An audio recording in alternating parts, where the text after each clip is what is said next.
Hi guys, good evening good evening. Audio video clear तो बता दो एक बार। स्टार्ट करते हैं फिर, ठीक है। ऑडियो वीडियो सारी चीजें क्लियर तो बता दो एक बार।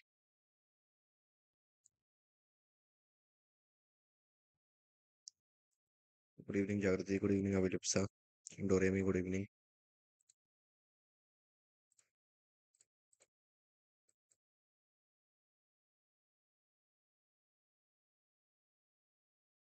ओके ओके ओके, ठीक है, फाइन। स्टार्ट करते हैं यार, ठीक है।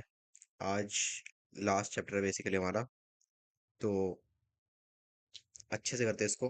काफी इंपॉर्टेंट चैप्टर्स का लास्ट के लिए रखा ही था मैंने, क्योंकि सारी चीजें तुम पढ़ लोगे अब बेटर रहेगा तुम्हारे लिए, ठीक है।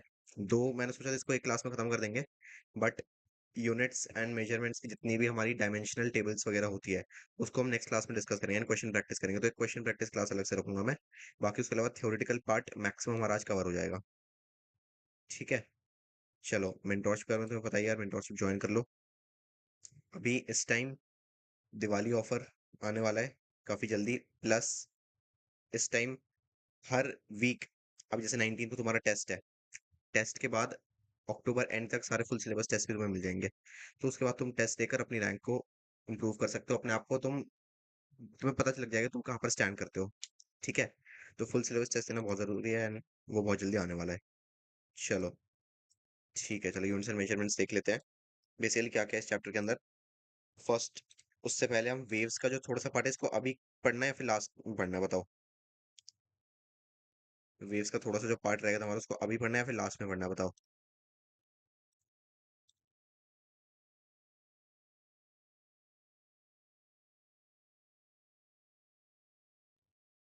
ऑर्गन पाइप एंड बीट्स का थोड़ा सा पार्ट रह गया था लास्ट में, ठीक है, चलो ठीक है। बाकी लोग भी बता दो एक बार, तुम्हें पता चल जाएगा मेजोरिटी क्या चाहती है, उस हिसाब से कर लेंगे फिर। पहले पढ़ती है लास्ट। अरे यार, एक सेकंड रखो। अभी कर लेते, चलो। दो बच्चे कह रहे हैं अभी कर लेते, तो अभी कर लेते इसको। ठीक है, ज्यादा लंबा पार्ट नहीं है, छोटा सा ही पार्ट है, उसके बाद यूनिट्स मेजरमेंट्स को आराम से पढ़ पाएंगे, ठीक है। लास्ट में बताओ। दो लोग कह रहे हैं लास्ट में, दो लोग कह रहे हैं अभी। पढ़ लेते, छोटा सा ही पार्ट है, ज्यादा टफ है नहीं है। क्वेश्चन भी देख लेंगे उसके बाद, ठीक है। एक क्वेश्चन है इसके ऊपर, ज्यादा कुछ टफ है भी नहीं है। अभी पढ़ लेते हैं, ठीक है, चलो।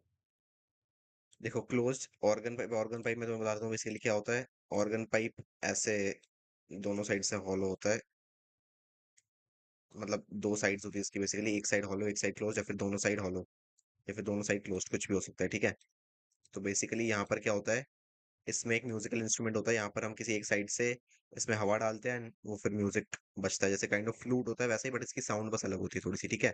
तो इसके अंदर वेव्स का जो प्रिंसिपल है वो काफी अच्छे लेवल पर काम करता है, उसी को अंडरस्टैंड कर लेते हैं। चलो, ओके। देखो, close organ pipe has one and closed end the other and open, ठीक है। अब देखो, जो जो केसेस है उनको ड्रॉ करते हैं।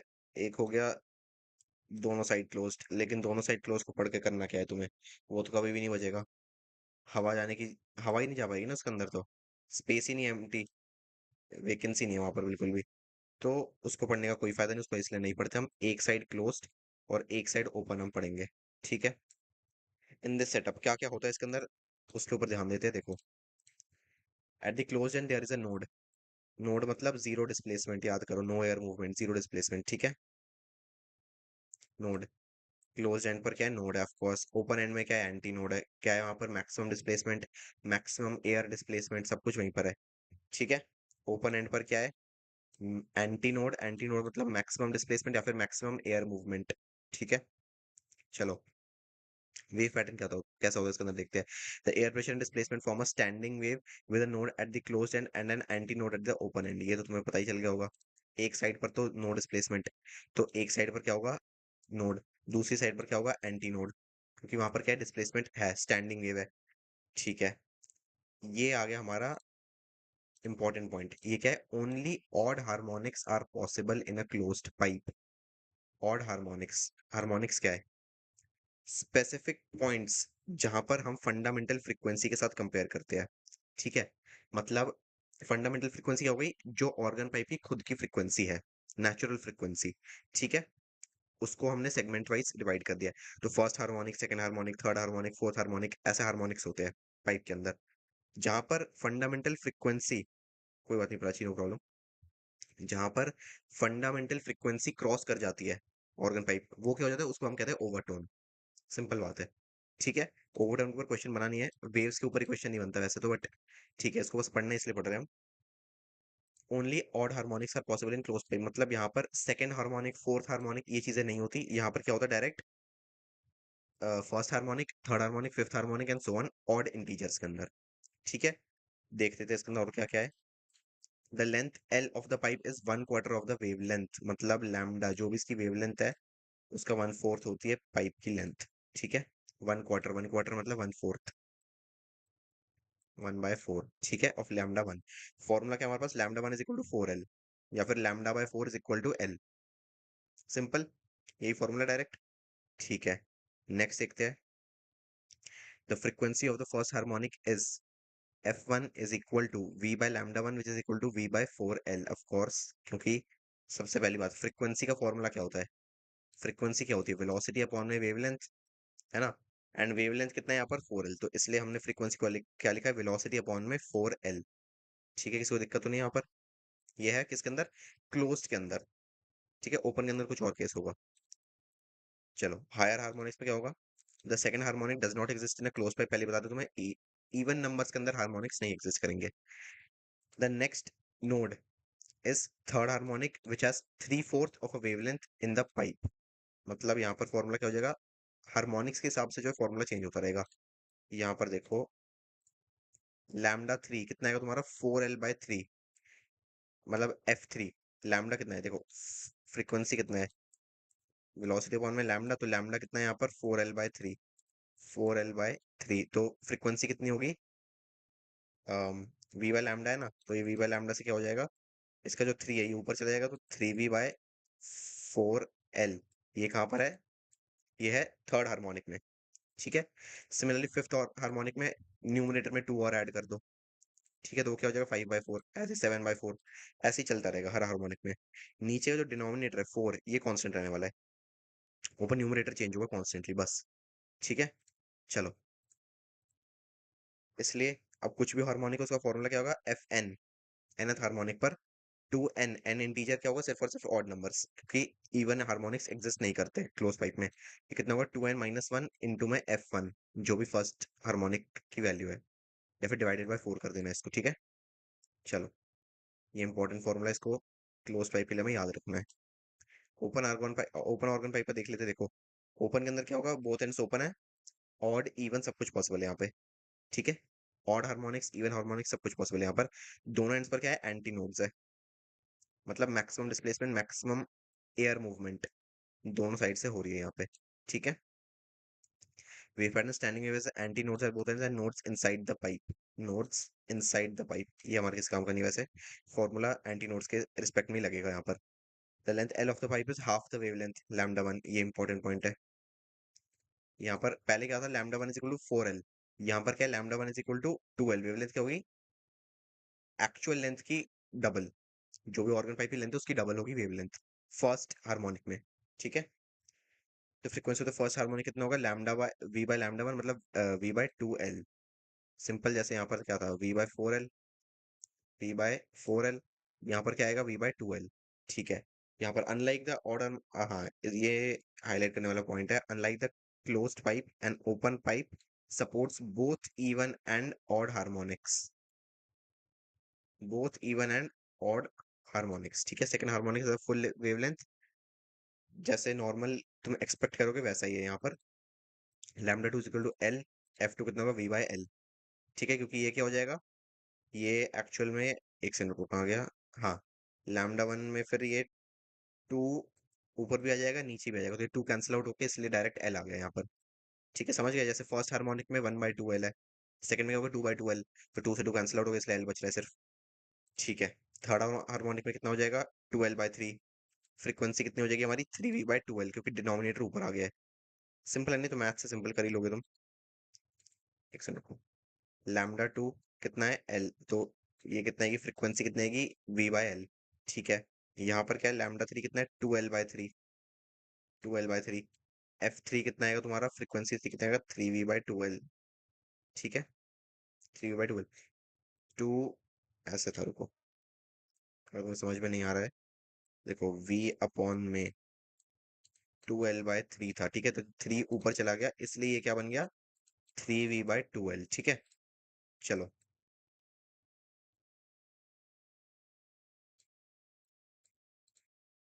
Lambda three equal to 12 by three.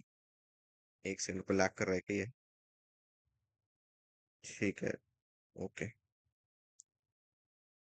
Harmonics की यहाँ पर हमारे पास वैल्यूज आ गई है, इनको मैं हाईलाइट कर देता हूँ ताकि तुम्हें याद रहे कौन सा हार्मोनिक की क्या वैल्यू रहने वाली है। ठीक है, थर्ड हार्मोनिक, ठीक है, has three by two of a wavelength, has one full wavelength. Simple है। फ्रीक्वेंसीज का यहाँ पर फॉर्मूला, अगर nth हार्मोनिक पे तुम्हें निकालना हो तो क्या करोगे, F N is equal to N into F one, जो भी फर्स्ट हार्मोनिक की फ्रीक्वेंसी है, उसे डायरेक्टली मल्टीप्लाई कर दो, क्योंकि यहाँ पे ऑड इवन का कोई चक्कर नहीं है, जितना भी मल्टीप्लाई कर दो डायरेक्टली। ठीक है, चलो, summary for an open pipe, anti notes at both and, all harmonics even order allowed. इतना था बस ऑर्गन पाइप के अंदर हमारे पास। इसके बाद हम बेसिकली अब स्टडी करेंगे बीट्स को, उसके बाद फिर क्वेश्चन देख लेंगे। ठीक है, बीट्स देख लेते हैं। बीट्स, जो तुमने म्यूजिक वाली बीट्स, तुम्हें पता है वही सेम चीज है ये। बीट्स, अब बीट्स है क्या बेसिकली, देखो, रुको, beats occur when two sound waves of slightly different frequencies interfere with each other। मतलब जो बीट्स होती है, जो तुम म्यूजिक वाली बीट सुनते हो, उसके अंदर क्या आता है, एक डिस्टरबेंस है, मतलब एक बीट थोड़ी सी ज्यादा हाई होती है, एक थोड़ी सी ज्यादा कम होती है, तभी तो एक म्यूजिक पैटर्न बनता है ना।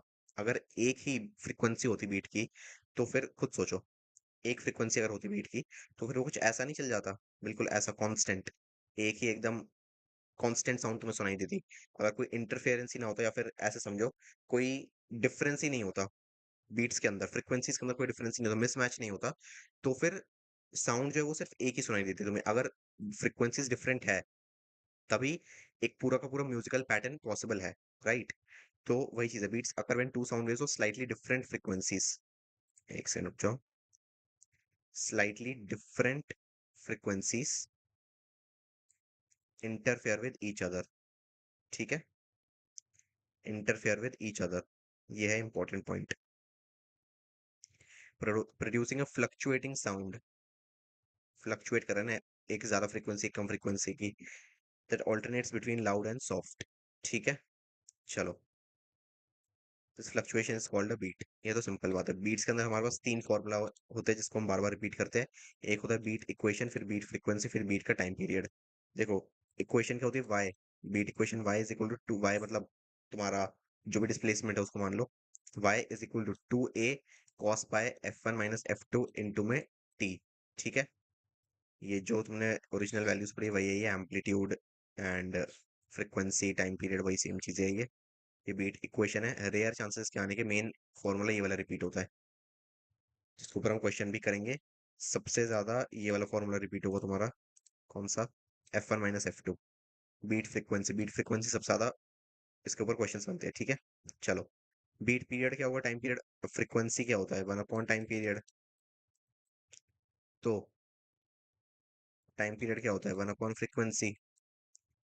तो बीट के लिए क्या होगा, ये वन अपॉन फ्रीक्वेंसी का क्या बन जाएगा, one upon V F one minus, एक सेकंड रुक जाओ, one upon F one minus F to, मतलब जो भी नेट फ्रीक्वेंसी है। ठीक है, यही होता है इसके अंदर मेन, टाइम पीरियड का इसी का इनवर्स है। तो ये बस इंपॉर्टेंट नहीं है, बस बताने के लिए तुम्हें बताया था। बीट की फ्रीक्वेंसी क्या होती है, F one minus F to. इसके ऊपर बेस्ड है, क्वेश्चन देखते हैं, उसके बाद यूनिट से मेजरमेंट्स को स्टार्ट करेंगे। चलो,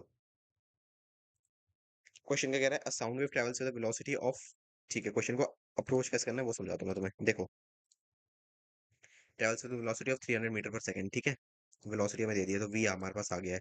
through a gas, 9 beats are produced in 3 seconds, 9 beats in 3 seconds।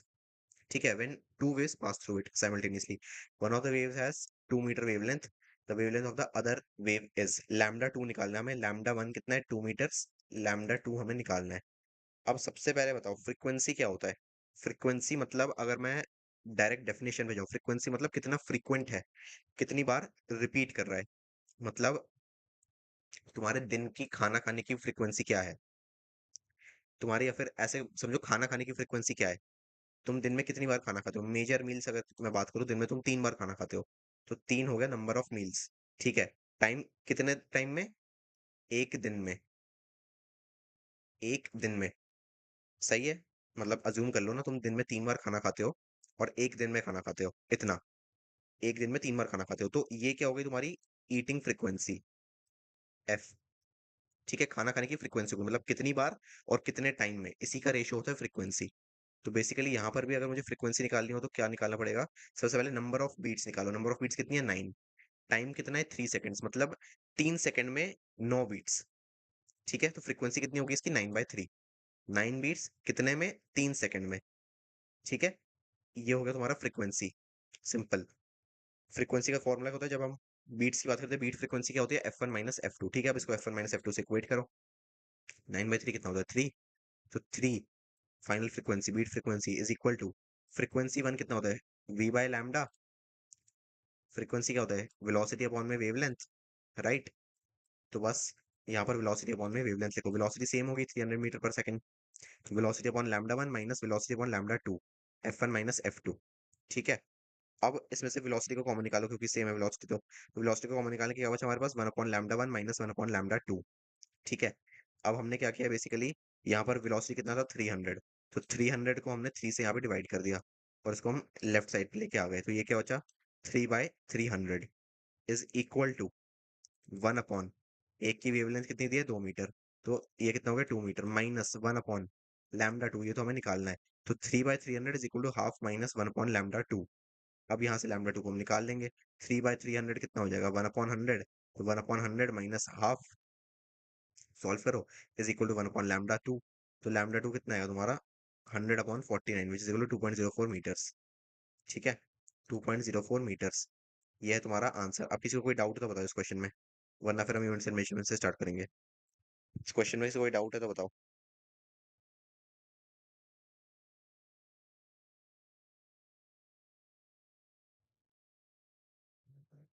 ठीक है, क्लियर है ना, गुड। बाकी लोग भी बता दो एक बार।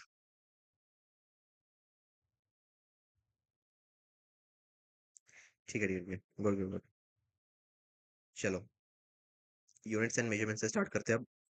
बेसिकली क्या क्या है इस चैप्टर के अंदर, मैं तुम्हें ऑफ कोर्स प्री रिक्विजिट्स दे देता हूँ कि क्या क्या हम पढ़ेंगे, क्या क्या इंपॉर्टेंट है, कितना ये चैप्टर बेसिकली इंपॉर्टेंट है, पेपर में कितने क्वेश्चन बनेंगे, वो सारी चीजें उसके ऊपर बात कर लेते हैं हम एक बार। ठीक है, देखो,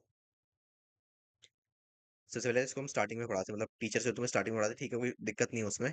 बट मेरे को पर्सनली लगता है इसको लास्ट में पढ़ाना बेटर रहता है, क्योंकि तुमने काफी सारी यूनिट्स अभी पढ़ ली है और मैथ्स तुमने बहुत अच्छे लेवल पे कर लिया, तो तुम डेरिवेशंस वगैरह में मतलब स्ट्रगल नहीं करोगे। ठीक है। अब पेपर के पॉइंट ऑफ व्यू से अगर मैं बताऊं तो कितना इंपॉर्टेंट है ये, पेपर के पॉइंट ऑफ व्यू से ये काफी ज्यादा इंपॉर्टेंट है। स्टार डाल के इसको बना लेते हैं हम। ठीक है, क्यों, सिर्फ और सिर्फ क्वेश्चंस की बात नहीं है, क्वेश्चन तो इससे कितने बन जाते हैं, मैक्स टू मैक्स मैं तुम्हें बता रहा हूँ, 1 से 2 क्वेश्चन बनते हैं इसके, या चलो 1 से 2 भी नहीं, 2 क्वेश्चन बनते हैं इसके।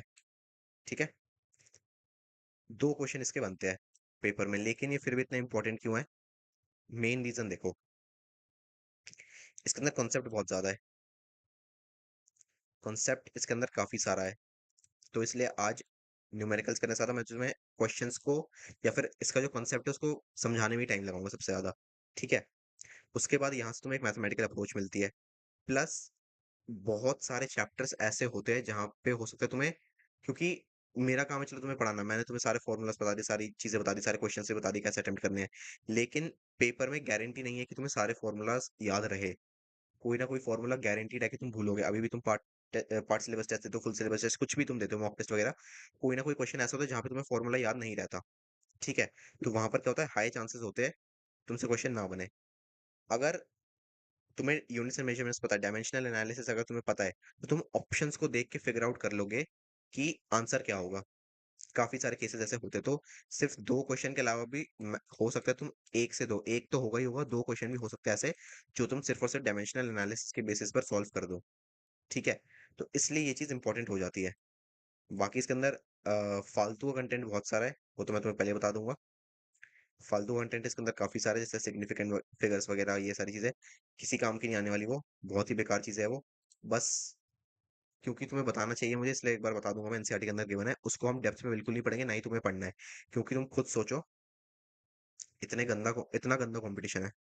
कितने इस साल 26-27 लाख बच्चे बैठेंगे, उसके अंदर सिग्निफिकेंट फिगर्स जो है वो one of the easiest topics के अंदर आएगा।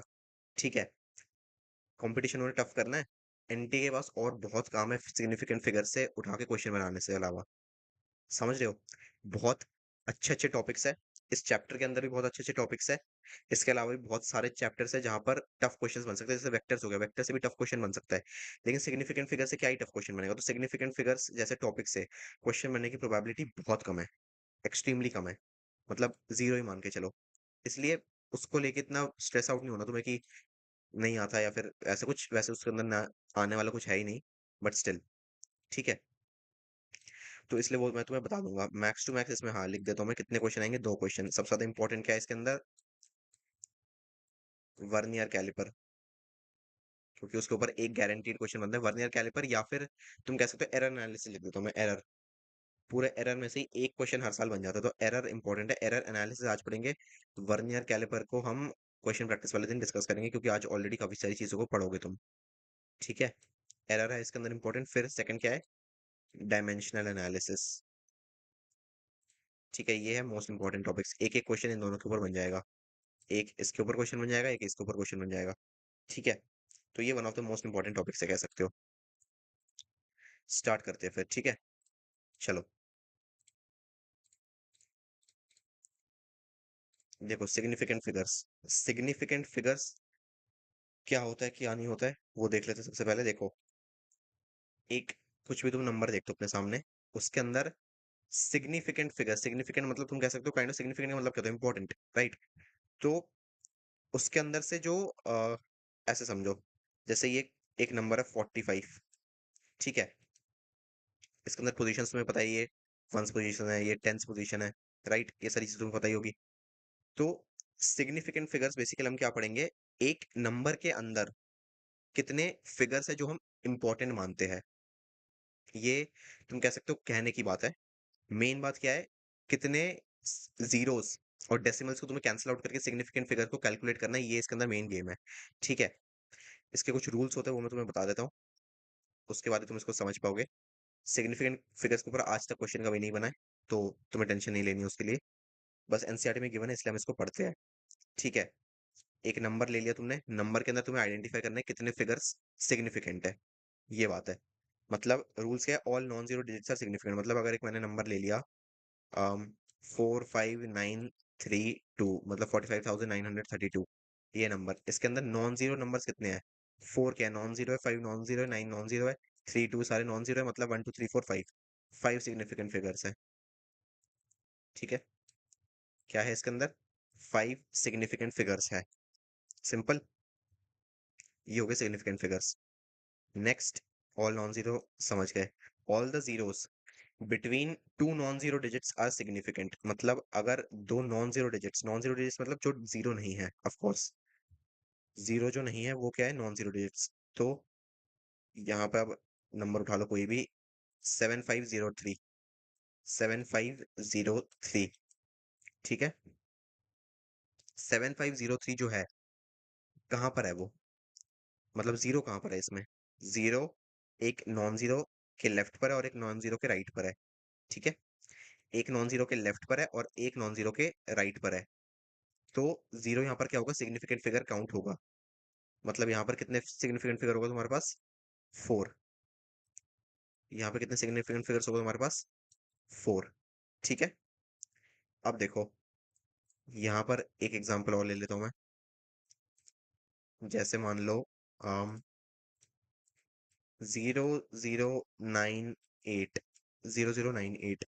ठीक है, इस जीरो के लेफ्ट पे क्या है? कुछ भी नहीं है। जीरो के राइट पे क्या है? एक जीरो, जीरो ही है। तो ये क्या हो गया? सिग्निफिकेंट फिगर काउंट नहीं होगा। इस जीरो को देखो, इस जीरो के राइट पे क्या है? नॉन जीरो है, ठीक है, लेकिन इस जीरो के लेफ्ट पे क्या है? इस जीरो के लेफ्ट पे क्या है? जीरो ही है। तो ये भी सिग्निफिकेंट फिगर नहीं होगा। इस केस में हमारे पास कितने सिग्निफिकेंट फिगर आएंगे? 2।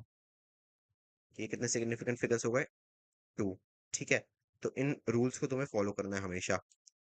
नेक्स्ट देखो, leading zeros to the left of non zero number are not significant. वो चीज मैंने तुम्हें बताई दी। लीडिंग जीरोस, लीडिंग मतलब जो लीड कर रहा है, जो सबसे पहले है, तो अगर नॉन जीरो से पहले जीरो आ गया, मतलब अगर किसी भी नंबर में फर्स्ट डिजिट जीरो है, उसके बाद तुमने एक्स वाई जेड कुछ भी लिख दिया, फर्स्ट अगर जीरो है तो उसको कभी भी सिग्निफिकेंट फिगर हम काउंट नहीं करेंगे। ठीक है, ये कभी भी सिग्निफिकेंट फिगर नहीं होगा। सिंपल बात है। चलो ठीक है, ये भी समझ गए। Next, trailing zeros to the right of the number without decimal point are not significant, मतलब ये भी इंपॉर्टेंट पॉइंट है। 8900, पहले हमने क्या देखा था, 0098, अब क्या ले लिया हमने, 8900। 89, 8 क्या है, नॉन जीरो है, तो ये तो हो गया सिग्निफिकेंट। 9 क्या है, नॉन जीरो, सिग्निफिकेंट हो गया। जीरो के राइट में, जीरो के लेफ्ट में, देखो जीरो के लेफ्ट में क्या है, नॉन जीरो, ठीक है, जीरो के राइट में क्या है, जीरो है। दोनों क्या होंगे, सिग्निफिकेंट फिगर नहीं होंगे, तो यहाँ पर भी कितने सिग्निफिकेंट फिगर आएंगे, टू। जीरो इंडिपेंडेंटली कहीं पर भी बैठा है तो वो नॉन सिग्निफिकेंट हो जाएगा। ठीक है, जीरो इंडिपेंडेंटली कहीं पर भी अगर बैठा है, मतलब इंडिपेंडेंट मतलब उसके आगे पीछे जीरो है, या फिर इतना समझो उसके आगे पीछे नॉन जीरो नंबर्स नहीं है। उसके आगे पीछे अगर नॉन जीरो नंबर्स नहीं है तो जीरो क्या है, नॉन सिग्निफिकेंट है। समझ गए? तो थर्ड पॉइंट भी हम समझ गए। Trailing zeros to the right of the number without decimal points are not significant. अच्छा, ये वाला पॉइंट रिपीट हो गया है। एक सेकंड, अच्छा ये वाला पॉइंट रिपीट हो गया। ठीक है, लास्ट देखो, for a number with a decimal with trailing zeros are significant, मतलब देखो, डेसिमल जब भी आएगा, डेसिमल जब भी आएगा तब सब कुछ सिग्निफिकेंट हो जाएगा। मतलब मान लो ऐसे 759.08, यहाँ पर क्या होगा, यहाँ पर सब कुछ सिग्निफिकेंट हो जाएगा। देखो, ये 759 और 8, ये सब तो ऑब्वियसली सिग्निफिकेंट है ही। यहाँ पर क्या होगा, जीरो भी हो जाएगा सिग्निफिकेंट।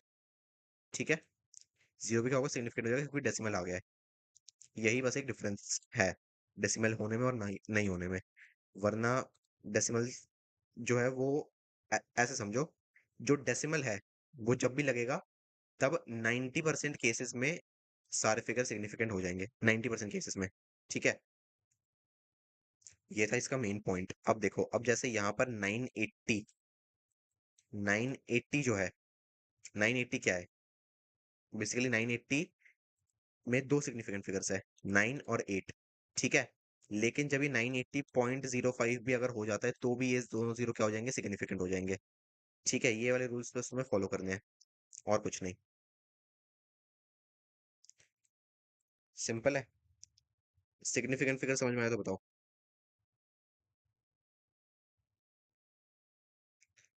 समझ में आ गया तो बता दो, फिर स्टार्ट करते हैं।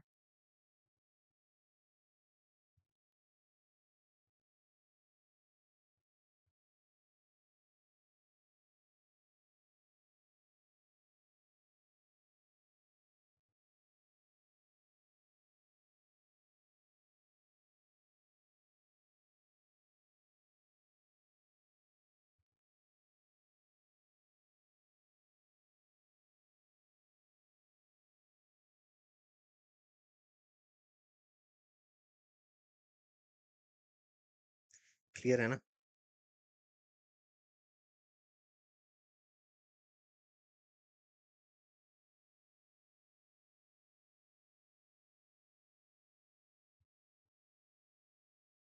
ठीक है, ठीक है, ठीक है, ओके।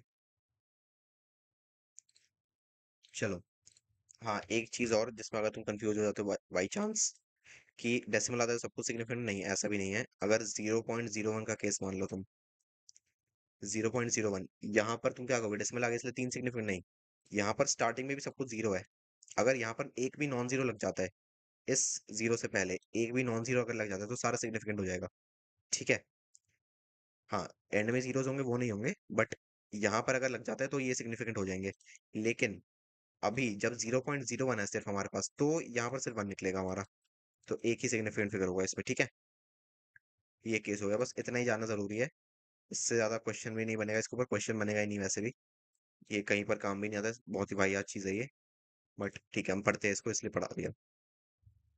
अब हम करेंगे मेन डायमेंशनल एनालिसिस, जो कि इस चैप्टर का one of the most important topics है। ठीक है, आज तुम्हें इस कॉन्सेप्ट को अच्छे से क्लियर करना पड़ेगा। ये कॉन्सेप्ट क्लियर हो गया, तुम कह सकते हो तुम्हारा चैप्टर 90% हो गया। ठीक है, वर्नियर कैलिपर वगैरह तो फॉर्मूला बेस्ड है, एक दो चार लंबे चौड़े फॉर्मूला आ जाते हैं, उसको बस रट के सॉल्व कर देना होता है क्वेश्चन। बेसिकली मैं तुम्हें बता रहा हूँ, जब मैं प्रिपरेशन करता था उस टाइम पे तो अम, जो एरर एनालिसिस वाले क्वेश्चन होते थे वो क्वेश्चंस हम करते भी नहीं थे, मतलब मॉक टेस्ट में भी नहीं करते थे, एंड एग्जाम में अगर आ जाता था तो सोचा यही था कि पहले करना ही नहीं, उसको लास्ट में करना अगर टाइम बचेगा तो। क्योंकि एक एग्जाम लिखने की तुम्हें ट्रिक बता रहा हूँ मैं। देखो, जब तुम एक क्वेश्चन करने जा रहे हो, एक क्वेश्चन के तुम्हें कितने मिलेंगे, मैक्स टू मैक्स +4 और -1, ठीक है।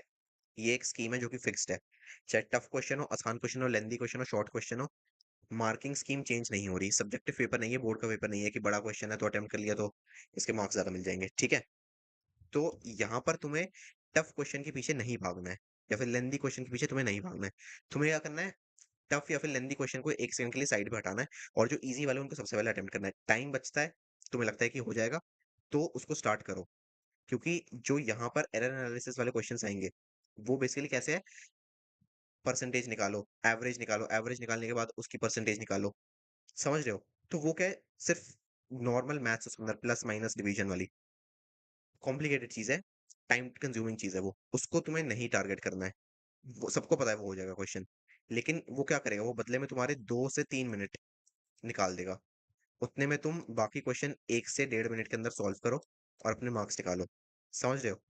तो ऐसे टाइप के क्वेश्चंस वो देता ही है इसलिए ताकि बच्चे अपना टाइम वेस्ट करें, एंड पेपर जो है वहीं से, लेंदी पेपर यही होता है बेसिकली, कि एक आध ऐसे टाइप के क्वेश्चंस डाल दो जो बच्चों को टाइम कंज्यूम कर जाए, आने वाले क्वेश्चंस पे वो ज्यादा ध्यान नहीं दे पाएगा, समझ रहे हो। तो ऐसे टाइप के क्वेश्चंस तुम्हें स्किप करने हैं, वो तो मैं बता दूंगा जब पढ़ेंगे, बट कोई बात नहीं।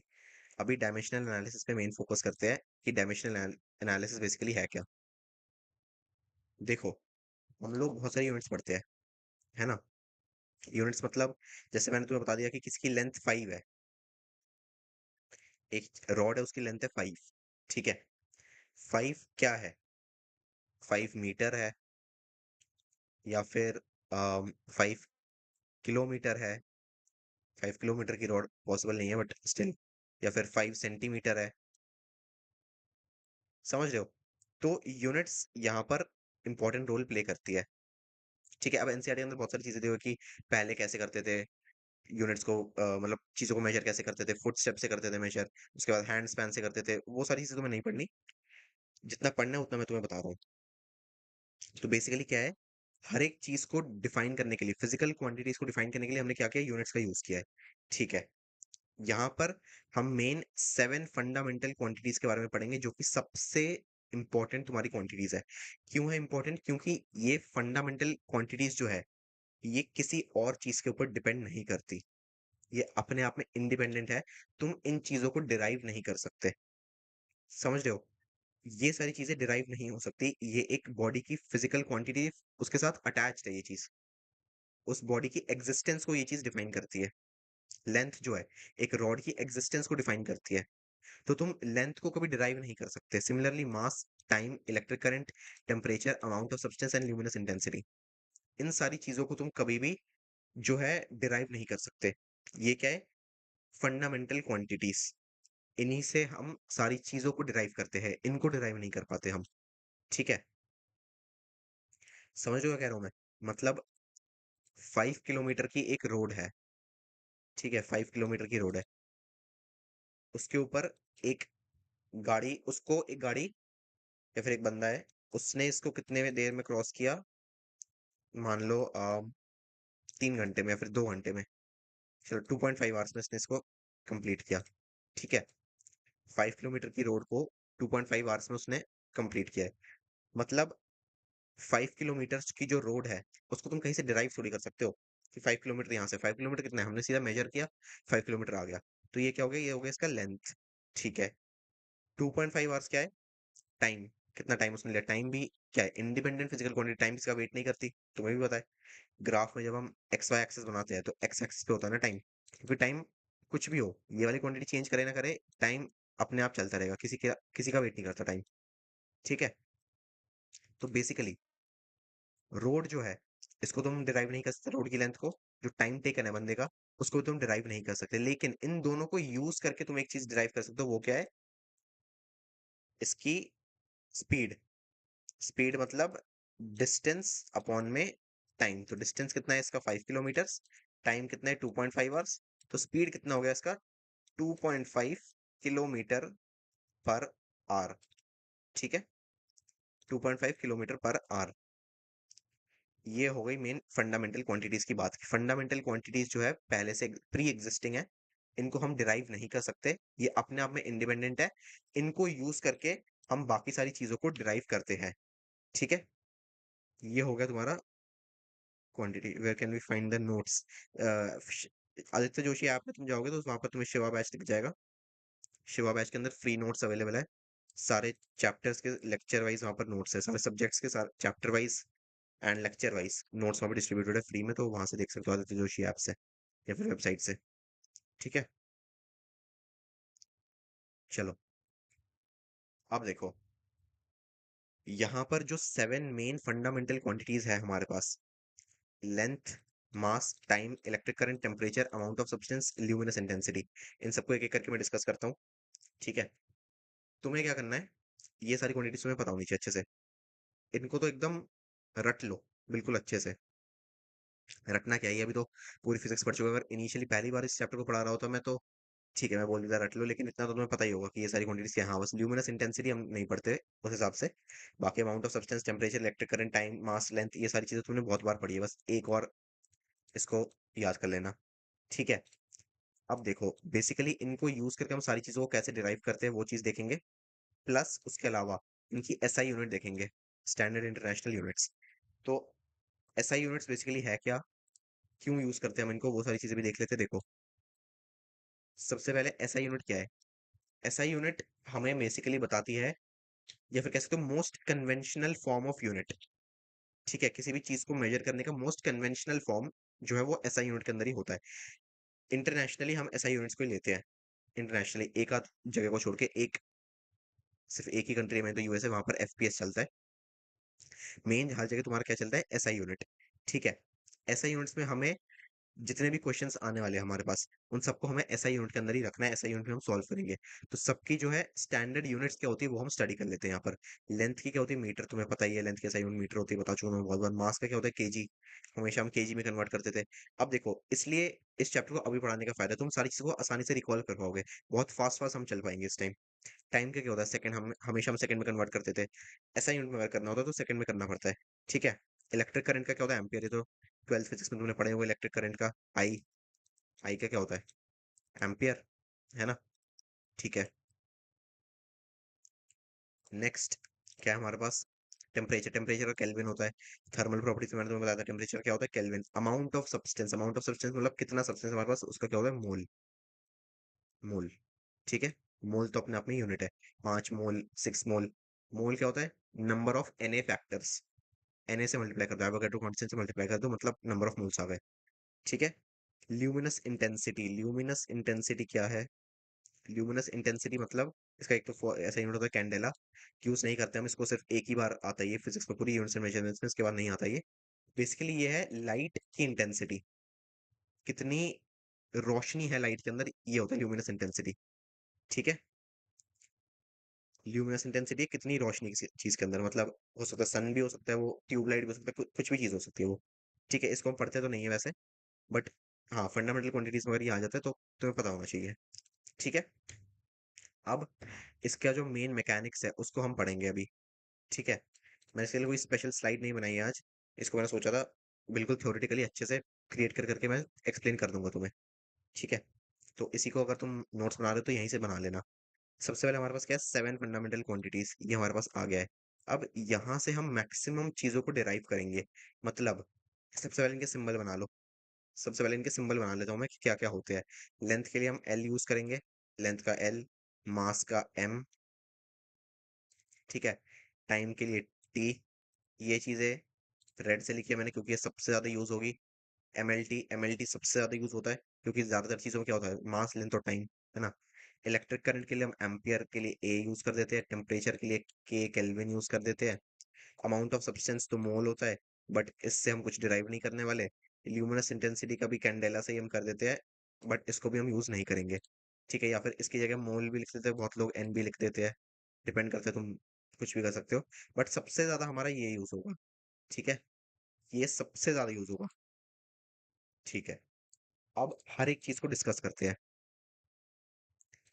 मेजर क्वांटिटीज को मैं आज डिराइव करूंगा, उसके बाद अगर तुम्हें करना है, इसके बाद पढ़ना है, अगर तुम्हें मतलब पढ़ना है क्या, तुम्हें पढ़ना पड़ेगा ही, कोई ऑप्शन नहीं तुम्हारे पास।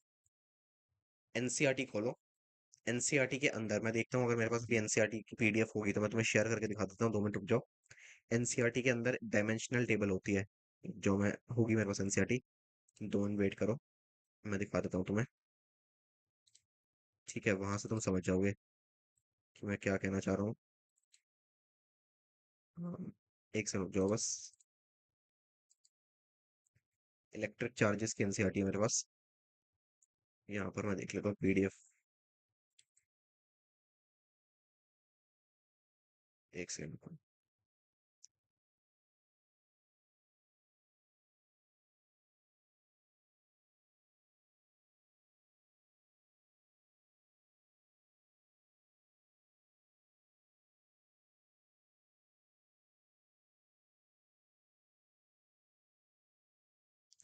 एक सेकंड जो मैं लोड कर देता हूँ इसको, तब तक किसी को कुछ पूछना है तो पूछ लो।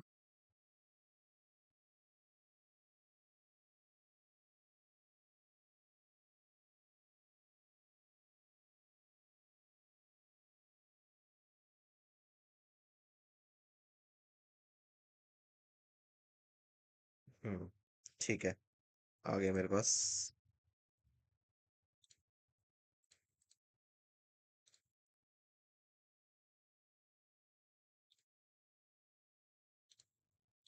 ठीक है, किसी को कुछ पूछना है तो पूछ लो।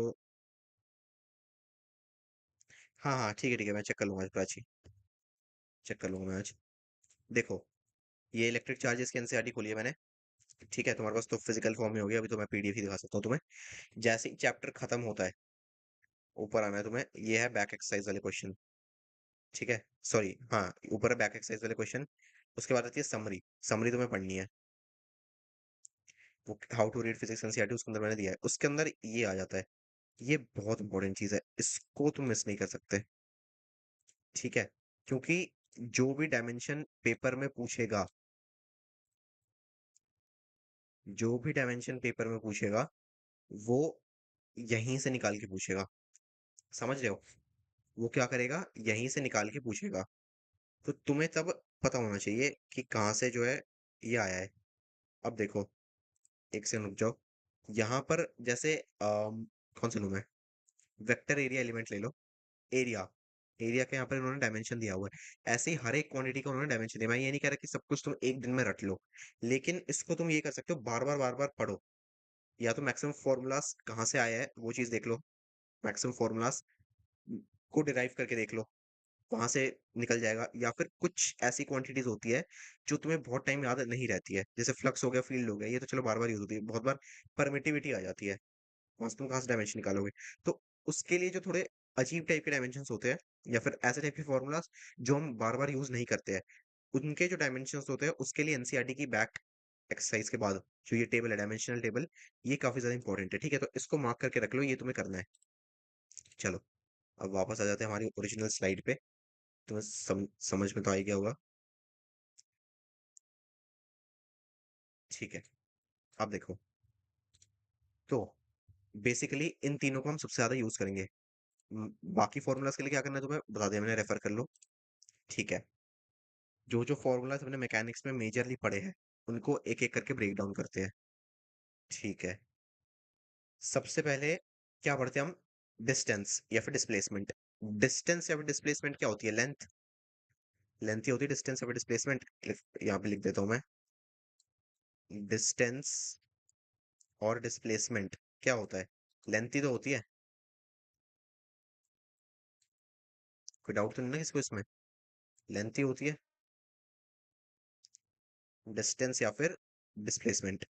ठीक है, ये क्या होती है, ये होती है लेंथ। तो इसका डायमेंशन क्या होगा, डायमेंशन की अगर हम बात करें क्या होगा, एल की पावर 1।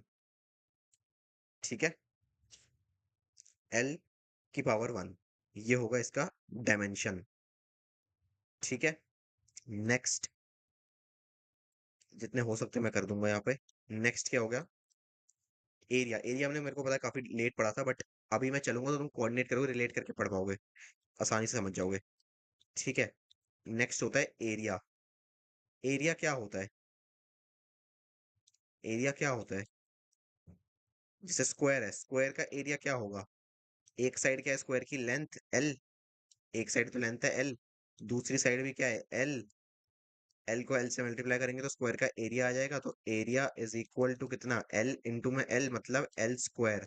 तो एरिया का डायमेंशन क्या होगा? लेंथ का स्क्वायर, एल की पावर 2, एल स्क्वायर। ठीक है। ये होता है तुम्हारा एरिया। समझ रहे हो ना? चलो, नेक्स्ट नेक्स्ट क्या पढ़ा था हमने? स्पीड। स्पीड या फिर क्या कहते हैं? वेलोसिटी। स्पीड या फिर वेलोसिटी। स्पीड या फिर वेलोसिटी का क्या होता है formula? Distance covered. Distance covered, distance आ गया कितना? पर यूनिट टाइम, मतलब divided by time T. L upon में टी। कितना हो गया ये?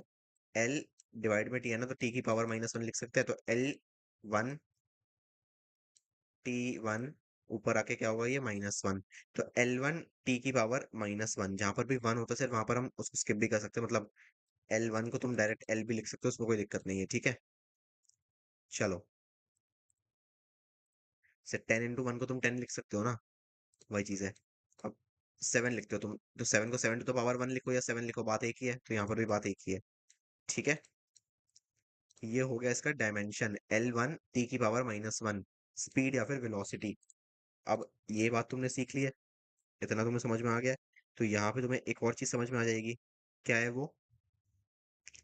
क्वांटिटीज का, फिजिकल क्वांटिटीज में किसी भी एक बॉडी का या फिर किसी भी एक फिजिकल क्वांटिटी का जरूरी नहीं है कि डायमेंशन जो है वो डायमेंशन किसी और का ना हो। मतलब जरूरी नहीं है कि एक फिजिकल क्वांटिटी का जो डायमेंशन है, कुछ भी मान लो L1 है उसका डायमेंशन, तो जरूरी है किसी और चीज फिजिकल क्वांटिटी का डायमेंशन भी वो नहीं हो सकता। जैसे स्पीड और वेलोसिटी, दोनों का डायमेंशन जो है वो सेम है। डिस्टेंस और डिस्प्लेसमेंट, दोनों का डायमेंशन जो है वो क्या है? वो सेम है। लेकिन अगर तुम बेसिकली बेस लेवल पर फिजिकल क्वांटिटीज देखोगे, तो स्पीड और वेलोसिटी या फिर डिस्टेंस एंड डिस्प्लेसमेंट, ये सेम फिजिकल क्वांटिटीज नहीं है, बिल्कुल भी नहीं है। ठीक है। डिस्टेंस, स्पीड क्या है? डिस्टेंस पर यूनिट टाइम, मतलब डिस्टेंस क्या है? Total path taken. डिस्प्लेसमेंट क्या है? Straight line. तो फिजिकल क्वांटिटीज दोनों सेम नहीं है। समझ रहे हो? फिजिकल क्वांटिटीज अपने आप में अलग है, बस डायमेंशन इनका सेम है। ऐसा काफी सारी चीजों के साथ है जो हो सकता है। ठीक है, डायमेंशन काफी सारी चीजों का सेम होगा, लेकिन फिजिकल क्वांटिटी वो सेम नहीं होती। सिंपल। समझ में आ रही है बात? बस, अच्छी बात है। अब दो चार और डिराइव करके दिखाता हूँ मैं, जो मेन मेन है उनको मैं आज यहीं पे लिख दूंगा ताकि तुम्हें समझ में आ जाए। और मैं मेन पहले भी टेबल बना के लिख के ला सकता था, चिपका देता टेबल को सीधा, बट मैं चाहता हूँ कि तुम डिराइव करके इसको सीखो, क्योंकि ये कॉन्सेप्ट समझने वाला है। ठीक है, इसके ऊपर डायरेक्ट क्वेश्चंस नहीं आएंगे, इसको बस तुम्हें अप्लाई करना है बहुत जगहों पर। तो अभी मैं चाहता हूँ तुम डिस्प्लेसमेंट को, सॉरी डिस्प्लेसमेंट कह रहा हूँ, डायमेंशन को ड्राइव करना सीखो। हो सकता है कभी कोई फॉर्मूला आ जाए जो तुम्हें नहीं पता हो, या फिर किसी फिजिकल क्वांटिटी का पूछ ले, तो तुम, अगर तुम उसका फॉर्मूला पता है तो तुम उसको डिराइव करके उसका डायमेंशन निकाल दोगे। ठीक है, एक क्वेश्चन तो आएगा ही आएगा डायमेंशन के ऊपर। चलो ठीक है, नेक्स्ट देखते हैं एक्सेलरेशन। एक्सेलरेशन क्या होता है?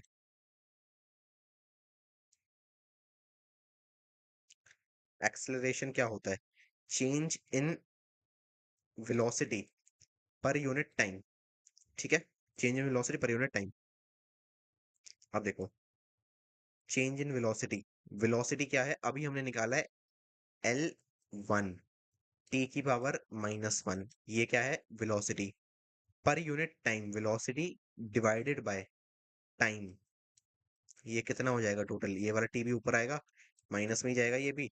तो ये हो जाएगा L लेंथ 1 टी की पावर -2, L1 टी की पावर -2।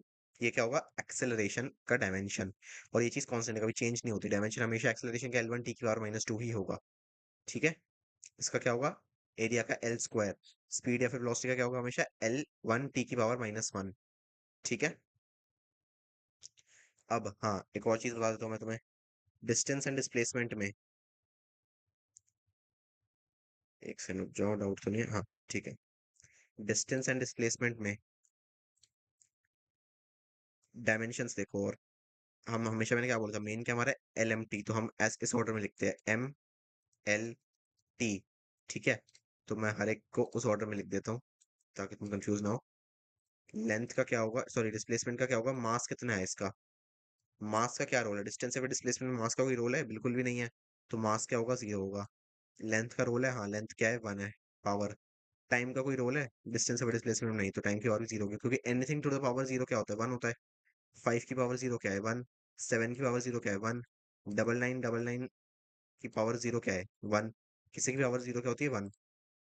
तो यहाँ पर भी सेम चीज अप्लाई होती है, ठीक है। तो हमें मैक्सिमम केसेस में एमएलटी के बेसिस पर ही लिखना होता है। एमएलटी से जितने भी मैकेनिक्स के तुमने फॉर्मुलास पढ़े, सारे एमएलटी से निकल जाएंगे। मास, लेंथ, टाइम, ये हमारी मेन फंडामेंटल क्वांटिटीज होती है। एरिया का क्या होगा, एरिया, एरिया का फिर से देखो, मास क्या है, एरिया, मास का एरिया से कुछ लेना देना है नहीं। एरिया किसके ऊपर डिपेंड करता है, सिर्फ और सिर्फ लेंथ पर, तो मास जीरो। लेंथ क्या होगा, स्क्वायर। टाइम, एरिया के केस में भी टाइम का कोई रोल नहीं है, ये हो जाएगा जीरो। स्पीड या फिर वेलोसिटी का क्या होगा, स्पीड या फिर वेलोसिटी का क्या होगा, वेलोसिटी या फिर स्पीड में मास का कोई काम नहीं है, नहीं। तो मास क्या होगा, जीरो। लेंथ का काम है, हाँ, तो लेंथ क्या होगा, वन। टाइम का काम है, हाँ, टाइम का होगा -1, डिवाइड में है ना ये। तो m0 l1t-1। एक्सेलरेशन का क्या होगा, m0, फिर से एक्सेलरेशन में मास का कुछ काम नहीं है ना, एक्सेलरेशन में मास का कुछ काम नहीं है, बिल्कुल भी नहीं है। तो m0 l1 टाइम 2, सिर्फ लेंथ और टाइम का काम है, मास का कोई काम नहीं एक्सेलरेशन में। ठीक है, तो ये भी हमारे पास एक फॉर्मूला आ गया। नेक्स्ट देखो, अब ये जो है, ये हमारी बहुत इंपॉर्टेंट क्वांटिटीज है, ठीक है। ये जो है, ये बहुत ही ज्यादा इंपॉर्टेंट क्वांटिटीज है, जो भी हम यहाँ पर पढ़ रहे हैं। तो इन सबको तुम बार बार डिराइव नहीं करोगे। अब मान लो तुम्हें आगे जाके कुछ डिराइव करना है, फोर्स डिराइव करना है तुम्हें, मान लो। तो तुम फोर्स को डिराइव करने के लिए सबसे पहले मास निकाल रहे हो, फिर एक्सेलरेशन क्या होता है, एक्सेलरेशन निकालने के लिए वेलोसिटी चाहिए होती है, वेलोसिटी निकालने के लिए डिस्प्लेसमेंट चाहिए होती है। तुम हर एक को एक एक करके लिखोगे नहीं, ऐसे काम नहीं चलेगा, टाइम वेस्ट हो जाएगा, वो बल्कि और ज्यादा खराब हो जाएगा। ठीक है, तो तुम्हें क्या करना है, कुछ जो इंपॉर्टेंट फॉर्मूलाज है, फिर जो कुछ इंपॉर्टेंट फिजिकल क्वांटिटीज है जिनके साथ हम रोज डील करते हैं, जैसे डिस्टेंस डिस्प्लेसमेंट हो गया, एरिया हो गया, स्पीड वेलोसिटी एक्सेलरेशन, इन सबके डायमेंशन तुम्हें रटे होने चाहिए। वैसे भी देखो ना, यूनिट वाइज भी देखो। लेंथ की ऐसा यूनिट क्या होती है, मीटर। टाइम की ऐसा यूनिट क्या होती है, सेकंड, इसलिए क्या होगा, ये मीटर पर सेकंड। ठीक है, मीटर पर सेकंड, ये होगा इसकी बात। चलो, अब distance displacement area speed velocity acceleration, इनका तो याद रखो ही रखो, ताकि आगे कहीं फंस भी जाओगे तो बाकी का तुम डिराइव करके निकाल दोगे। ठीक है, इसके जस्ट बाद हमने कौन सा फॉर्मूला पढ़ा था, इसके जस्ट बाद हमने कौन सा फॉर्मूला, मतलब डायमेंशन फिजिकल क्वांटिटी कौन सी देखी थी। डिस्टेंस डिस्प्लेसमेंट में क्या आ गया, हाइट आ गया था। मोशन इन अ प्लेन तक सारे डायमेंशन हम डिस्कस कर चुके हैं। हाँ, बस टाइम का एक मान लो, अगर वैसे तुम्हें मानना है तो टाइम का भी मान लो। बट टाइम का लिख के करोगे क्या, तुम्हें पता ही होगा टाइम क्या होता है। सिर्फ और सिर्फ प्लेन टाइम क्या होता है, m0 l0t1, m0 l0t1, है ना। तो इसको मैंने लिख दिया, यहाँ तक जो है तुम्हारे 1D एंड 2D के सारे फॉर्मूलाज कंप्लीट हो गए। डिस्टेंस डिस्प्लेसमेंट में क्या आएगा, स्टॉपिंग डिस्टेंस आ गया अपना, और क्या बच रहा है, हाइट आ गया, हाइट भी इसी में निकल जाएगा, डिस्प्लेसमेंट हो गया, वो भी इसी का पार्ट हो गया। तो वो सारी चीजें यहीं से कवर हो गई हमारी। ठीक है, एरिया, एरिया तुम्हारा थोड़ा बाद में आता है, मैकेनिकल प्रॉपर्टीज और फ्लूइड्स थर्मल प्रॉपर्टीज के आसपास आता है एरिया। बट एरिया भी तुम्हें क्लियर हो ही गया होगा क्या होता है। स्पीड वेलोसिटी देखो, सारा कुछ यहाँ से निकल गया। स्पीड वेलोसिटी जो सबसे ज्यादा रिपीट होती है वो हो गया एक्सेलरेशन, चाहे जी हो, स्मॉल जी हो एक्सेलरेशन ड्यू टू ग्रेविटी, या फिर नॉर्मल ए हो एक्सेलरेशन, सब कुछ सेम होता है। ठीक है, तो यहाँ तक 1D 2D तक तुम्हारे सारे फॉर्मूलाज निकल गए। अब आओ एनएलएम में, एनएलएम के मेजर फॉर्मूलाज में क्या क्या आता है, सबसे पहले आता है फोर्स। फोर्स से पूरा चैप्टर स्टार्ट होता है, पूरा का पूरा फोर्स के ऊपर ही बेस्ड है ना, फोर्स के ऊपर ही बेस्ड है पूरा का पूरा। तो उसके अंदर क्या होगा, सब कुछ सेम। ठीक है, देखो अब, एक सेकंड रुक जाओ, एक सेकंड रुक जाओ बस।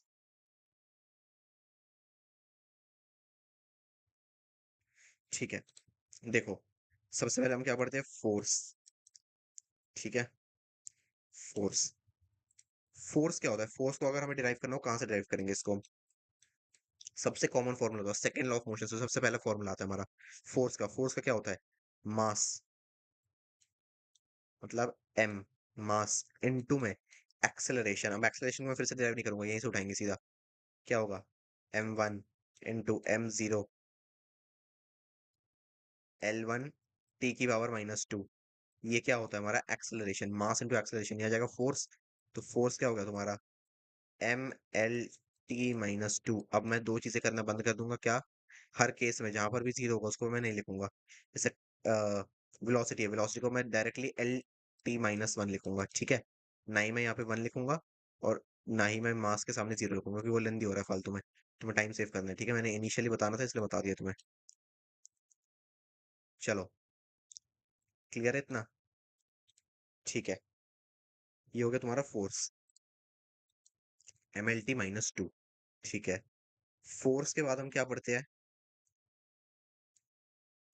वर्क डन या फिर एनर्जी। वर्क डन या फिर एनर्जी दोनों चीजें सेम होती है ना, मतलब वर्क डन या फिर change in kinetic energy same है, तो डायमेंशन वर्क डन का एंड काइनेटिक एनर्जी का या फिर एनर्जी का सेम होगा।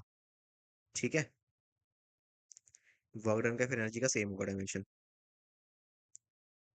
हेलो यूपीएस, वॉइस नहीं आ रही, वॉइस नहीं आ रही तुम्हें, बताना एक बार सब लोग, वॉइस क्लियर है या नहीं है?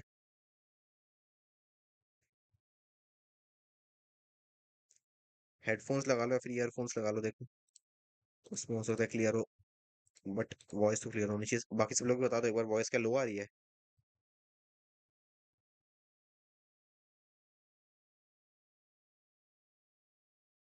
क्लियर है ना, बस ठीक है फिर। ठीक है, यूपीएस एक बार चेक कर लो यार, हो सकता है कुछ इशू हो तुम्हारे एंड पे। चलो, फोर्स का हमने क्या देख लिया, mlt-2। अब देखो, नेक्स्ट हम क्या देखते हैं, वर्क डन। ठीक है, ओके। नेक्स्ट होता है वर्क डन। वर्क का अब डायमेंशन क्या होता है बताओ मेरे को, मैं फॉर्मूला से डिराइव करके दिखाऊंगा सबसे पहले। क्या होता है, फोर्स, फॉर्मूला होता है सबसे पहले, फोर्स इनटू में क्या होता है, डिस्प्लेसमेंट, फोर्स इनटू डिस्प्लेसमेंट। ठीक है, मतलब फोर्स का बताओ क्या होता है, mlt-2, mlt-2 mass into acceleration. ठीक है, डिस्प्लेसमेंट का क्या होता है, l⁻⁻⁴। ये क्या हो जाएगा, आगे लिख देता हूँ, ये क्या हो जाएगा, m, मास तो सेम है, मास इज अनचेंज्ड, लेंथ कितना हो गया, 2 हो गया, bases are same, powers will be added, l into L करोगे, जो भी इसकी पावर होगी, x इसकी पावर है y, तो ये क्या हो जाएगा, l इंटू एल की पावर x प्लस वाई। ठीक है ना, बस यही चीज है। चलो, नेक्स्ट देखते हैं, ये क्या होगा, mlt⁻⁻2 इंटू एल की पावर 1। तो ml2t-2, टाइम भी अनचेंज्ड है, मास भी अनचेंज्ड है, सिर्फ लेंथ हुआ, मतलब ये क्या हो गया, वर्क डन। ठीक है, अब एनर्जी का देखते हैं। एनर्जी में दो चार बातें पहले ही बता देता हूँ। काइनेटिक एनर्जी है, पोटेंशियल एनर्जी है, मैकेनिकल एनर्जी है, कोई भी एनर्जी है, कोई भी एनर्जी, एनर्जी का डायमेंशन हमेशा सेम रहने वाला, क्योंकि है तो एनर्जी, फॉर्म्स ऑफ एनर्जी है ना डिफरेंट डिफरेंट।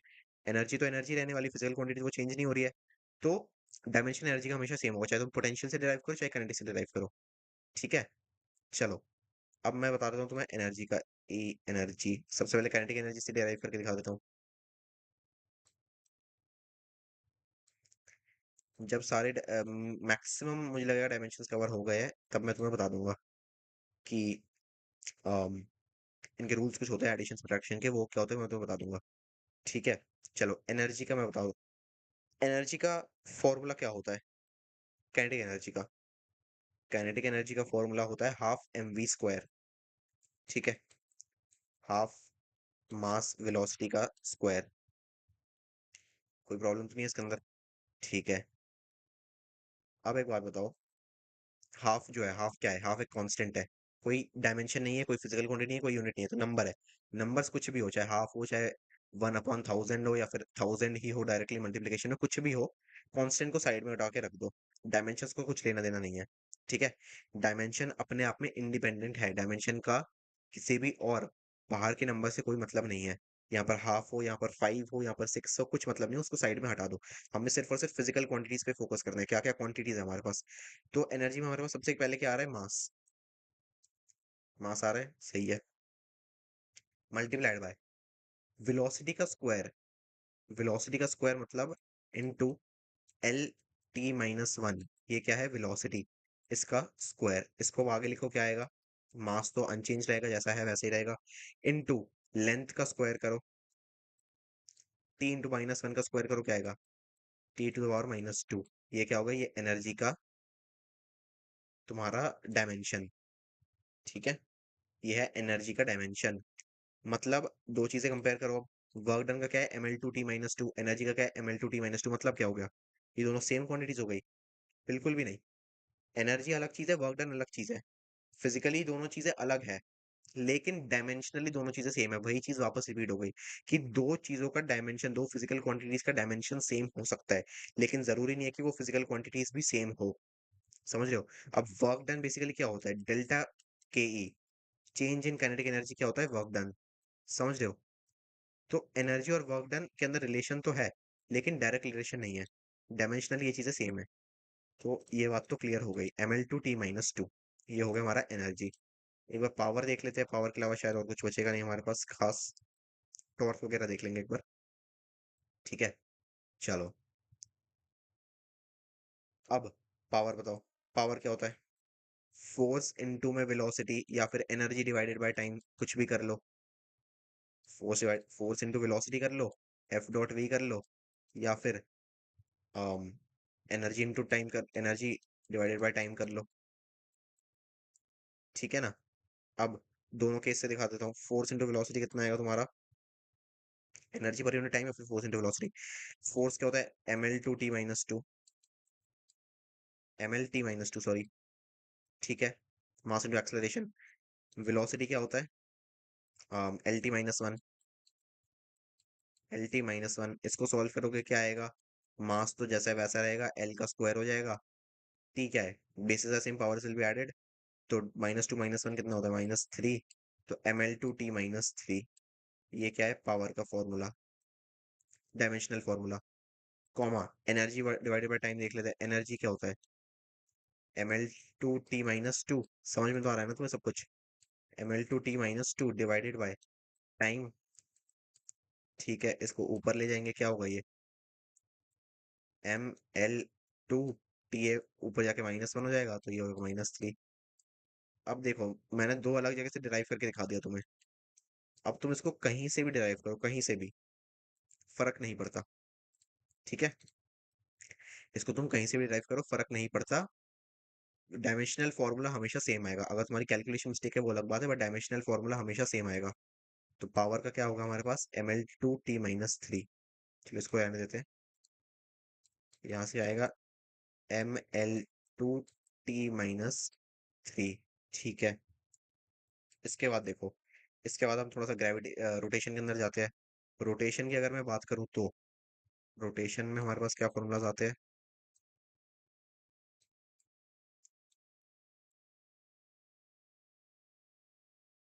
अरे, रोटेशन डायरेक्टली लिख दिया। सबसे पहले हमारे पास क्या आता है? Moment of inertia. Moment of inertia. अब मोमेंट ऑफ इनर्शिया का कोई ऑब्वियस डायमेंशन पूछेगा नहीं तुमसे, बट स्टिल पता होना चाहिए तुम्हें। ठीक है। डिराइव अगर करना हो कैसे करेंगे, देखो। हमेशा मैंने तुम्हें क्या बताया था?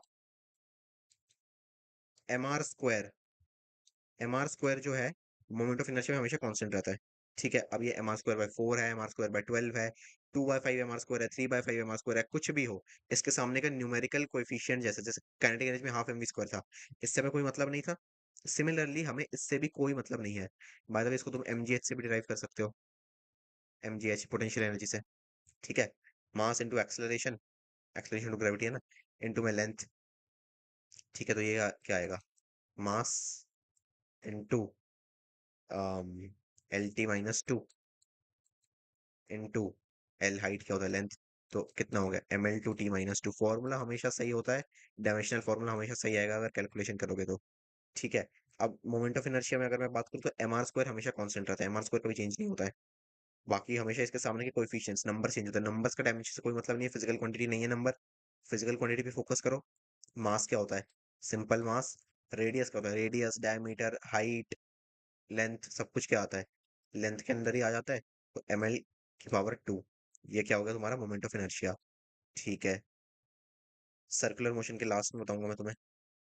अब देख लेते हैं एक बार टॉर्क का। टॉर्क का क्या होता है, टॉर्क का सबसे बेसिक फॉर्मूला तुम्हें क्या पता है, टॉर्क का सबसे बेसिक फॉर्मूला तुम्हें क्या पता है, एफ, या फिर ऐसे नहीं लिख लिखो, अपोजिट में लिख लेते हैं, आर क्रॉस एफ। ठीक है, आर क्रॉस एफ, ये क्या है, टॉर्क का सबसे बेसिक फॉर्मूला। यहां से डिराइव करो, मल्टीप्लीकेशन, ये लेंथ इनटू फोर्स क्या होता है, M L two T minus two. Solve करो इसको, क्या आएगा, अरे यार, M L T minus two.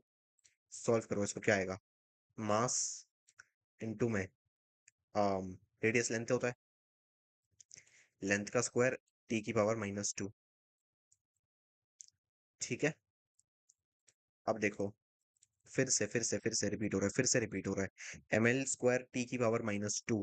ऊपर जाओ, एनर्जी क्या है, एम एल स्क्वायर टी की पावर माइनस टू। समझ रहे हो तुम। अब इससे तुम्हें क्या मिलेगा, torque is equal to energy. Torque और एनर्जी सेम है, बिल्कुल भी नहीं, गलत, absolutely wrong. Physical quantities completely different है, कंप्लीटली डिफरेंट। लेकिन अगेन, डायमेंशनली क्या है, डायमेंशनली दोनों चीजें सेम है। ठीक है, डायमेंशनली क्या है, डायमेंशनली दोनों चीजें सेम है। ये होता है मेन। इसके अलावा और क्या बताना है, वॉल्यूम का बताता हूँ मैं तुम्हें, जो तुम्हें पता होना चाहिए। वॉल्यूम का क्या होगा, किसी भी चीज का वॉल्यूम क्या होता है, क्यूब का वॉल्यूम क्या होता है, लेंथ इंटू लेंथ, मतलब लेंथ का क्यूब। तो एल की पावर थ्री, ये हो जाएगा वॉल्यूम का डायमेंशन। ठीक है, ये हो जाएगा वॉल्यूम का डायमेंशन। नेक्स्ट और कुछ रह रहा है हमारा इंपॉर्टेंट फॉर्मूला, या फिर मैं डेंसिटी का भी देख लो। डेंसिटी मतलब रो, रो क्या होता है, मास बाय वॉल्यूम। तो मास बाय वॉल्यूम क्या आएगा, एम एल की power minus three, mass upon में वॉल्यूम। ठीक है, ये हो गया डेंसिटी। और तो आई डोंट थिंक एनी कोई फॉर्मूला हमारा मिस हो रहा है। सर्कुलर मोशन वाले पे मैं बाद में आता हूँ। यूनिवर्सल ग्रेविटेशनल कांस्टेंट भी कांस्टेंट है, तो डायमेंशनलेस है वो। डायमेंशनलेस क्वांटिटीज ही पॉसिबल है, वो भी मैं तुम्हें अभी एक्सप्लेन कर देता हूँ। बट एक सेकंड मेरे को दे दो, मैं याद कर लेता हूँ कुछ और फॉर्मूला हमारे रह तो नहीं रहे हैं। हाँ, प्रेशर, प्रेशर रह रहा है, प्रेशर बता देता हूँ, डिराइव करके दिखा रहा हूँ ये तो मैं तुम्हें सारे। ठीक है, फोर्स अपॉन में एरिया, दोनों का डायमेंशन लिखो। फोर्स क्या होता है, M L T T minus two, M L T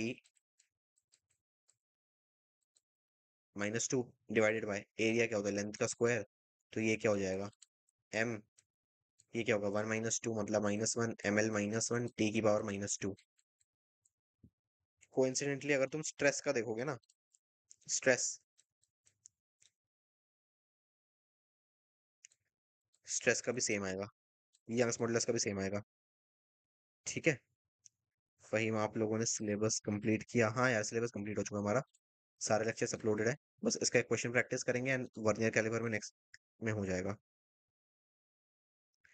यूपीएसआर मैंने चेक करवाया है, बाकी उससे सबका वॉइस तो क्लियर आ रहा है, तुम एक बार रिफ्रेश करके देख लो, आई डोंट नो क्यों आ रही है प्रॉब्लम। ठीक है, ये हो गया हमारा, स्ट्रेस का भी सेम ही आएगा अगर तुम चेक करोगे तो। लेकिन stress and pressure directly same चीजें नहीं होती, इसके अंदर फिजिकली दोनों चीजें डिफरेंट है, बट डायमेंशनली सेम है। ठीक है, यूपीएस एक बार चेक करवा लो, या फिर हेडफोन्स या फिर ईयरफोन्स पहन लो तुम, उसमें तुम्हें हेल्प हो जाएगी। क्योंकि बाकी सबसे मैंने चेक करवा लिया, वॉइस क्लियर है अभी। ठीक है, चलो। Power, energy, work force, time, acceleration, speed, velocity, distance, displacement, ठीक है। सारी चीजें हो गई है। अब मैक्सिमम डिस्प्ले डायमेंशन हमने देख लिया है। इनको तुम यूज करके जो है अम, और कॉम्प्लिकेटेड क्वेश्चंस को, यूपीएस यार देखो स्पैम करने से कुछ होगा नहीं। वॉइस तो वैसे क्लियर ही आ रही है, तुम देख लो।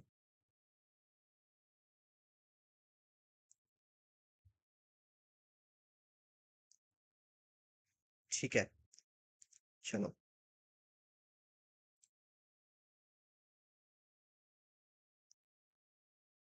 डाउट्स बता दो यार, कुछ है तो मैं वेट कर लेता हूँ।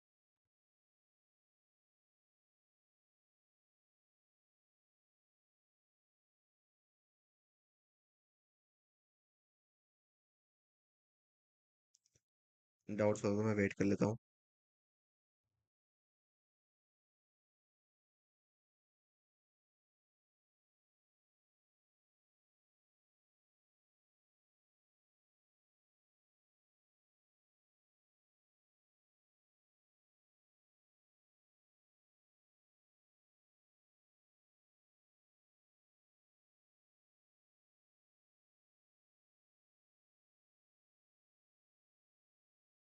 ठीक है, ठीक है, ठीक है। ओके। नो डाउट, ठीक है।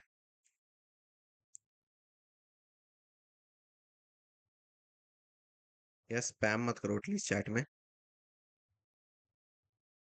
वॉइस आ रही है, तुम ईयरफोन वगैरह देख लो, जैसे करना है कर लो, बट स्पैम मत करो यहाँ पर। ठीक है, चलो। अब देखो, अ डायमेंशनलेस क्वांटिटी। डायमेंशनलेस क्वांटिटी का क्या होगा? हाँ हाँ, पता है मेरे को, बिल्कुल सर। ठीक है, इसका आंसर क्या होगा? डायमेंशनलेस क्वांटिटी जो है उसका क्या होगा? Never has a unit, always has a unit, may have a unit, does not exist. देखो, dimensionless quantities of course exist करती है, तो ये वाला पॉइंट तो गलत हो जाएगा। ठीक है।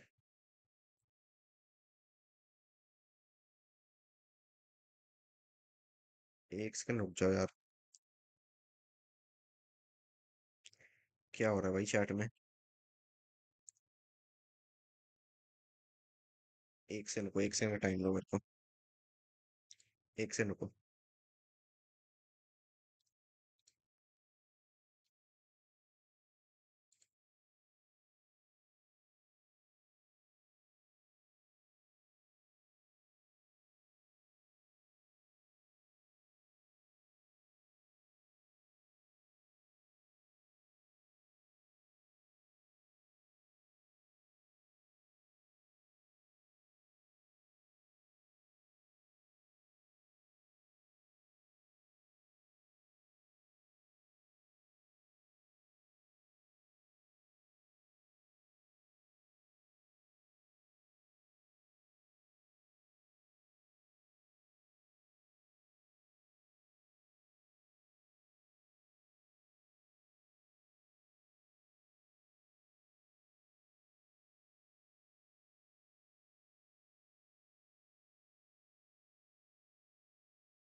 चलो यार, अब देखो, अब मैंने रिफ्रेश करवा दिया इसको।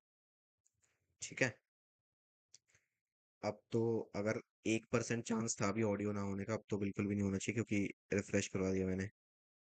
ठीक है, चलो। फालतू भाई स्पैमर्स आ जाते हैं यार, काम करो अपना।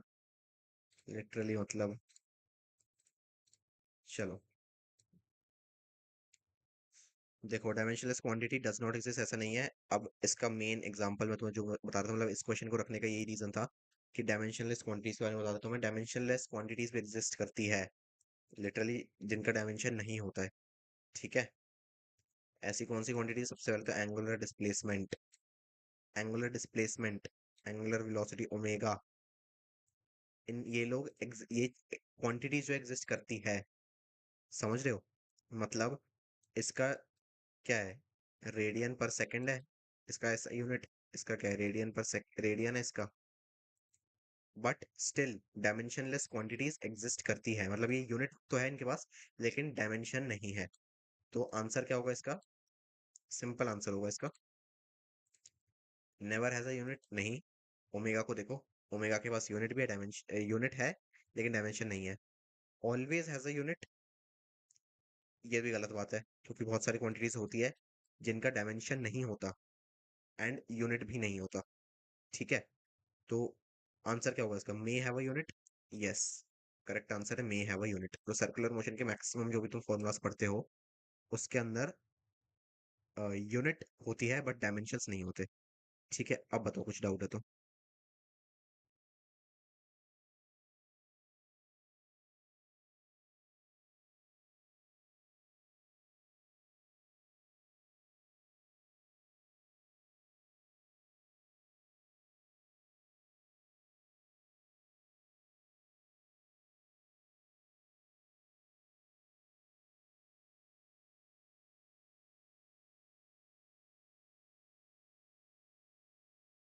नहीं है ना दिक्कत इसी को कुछ?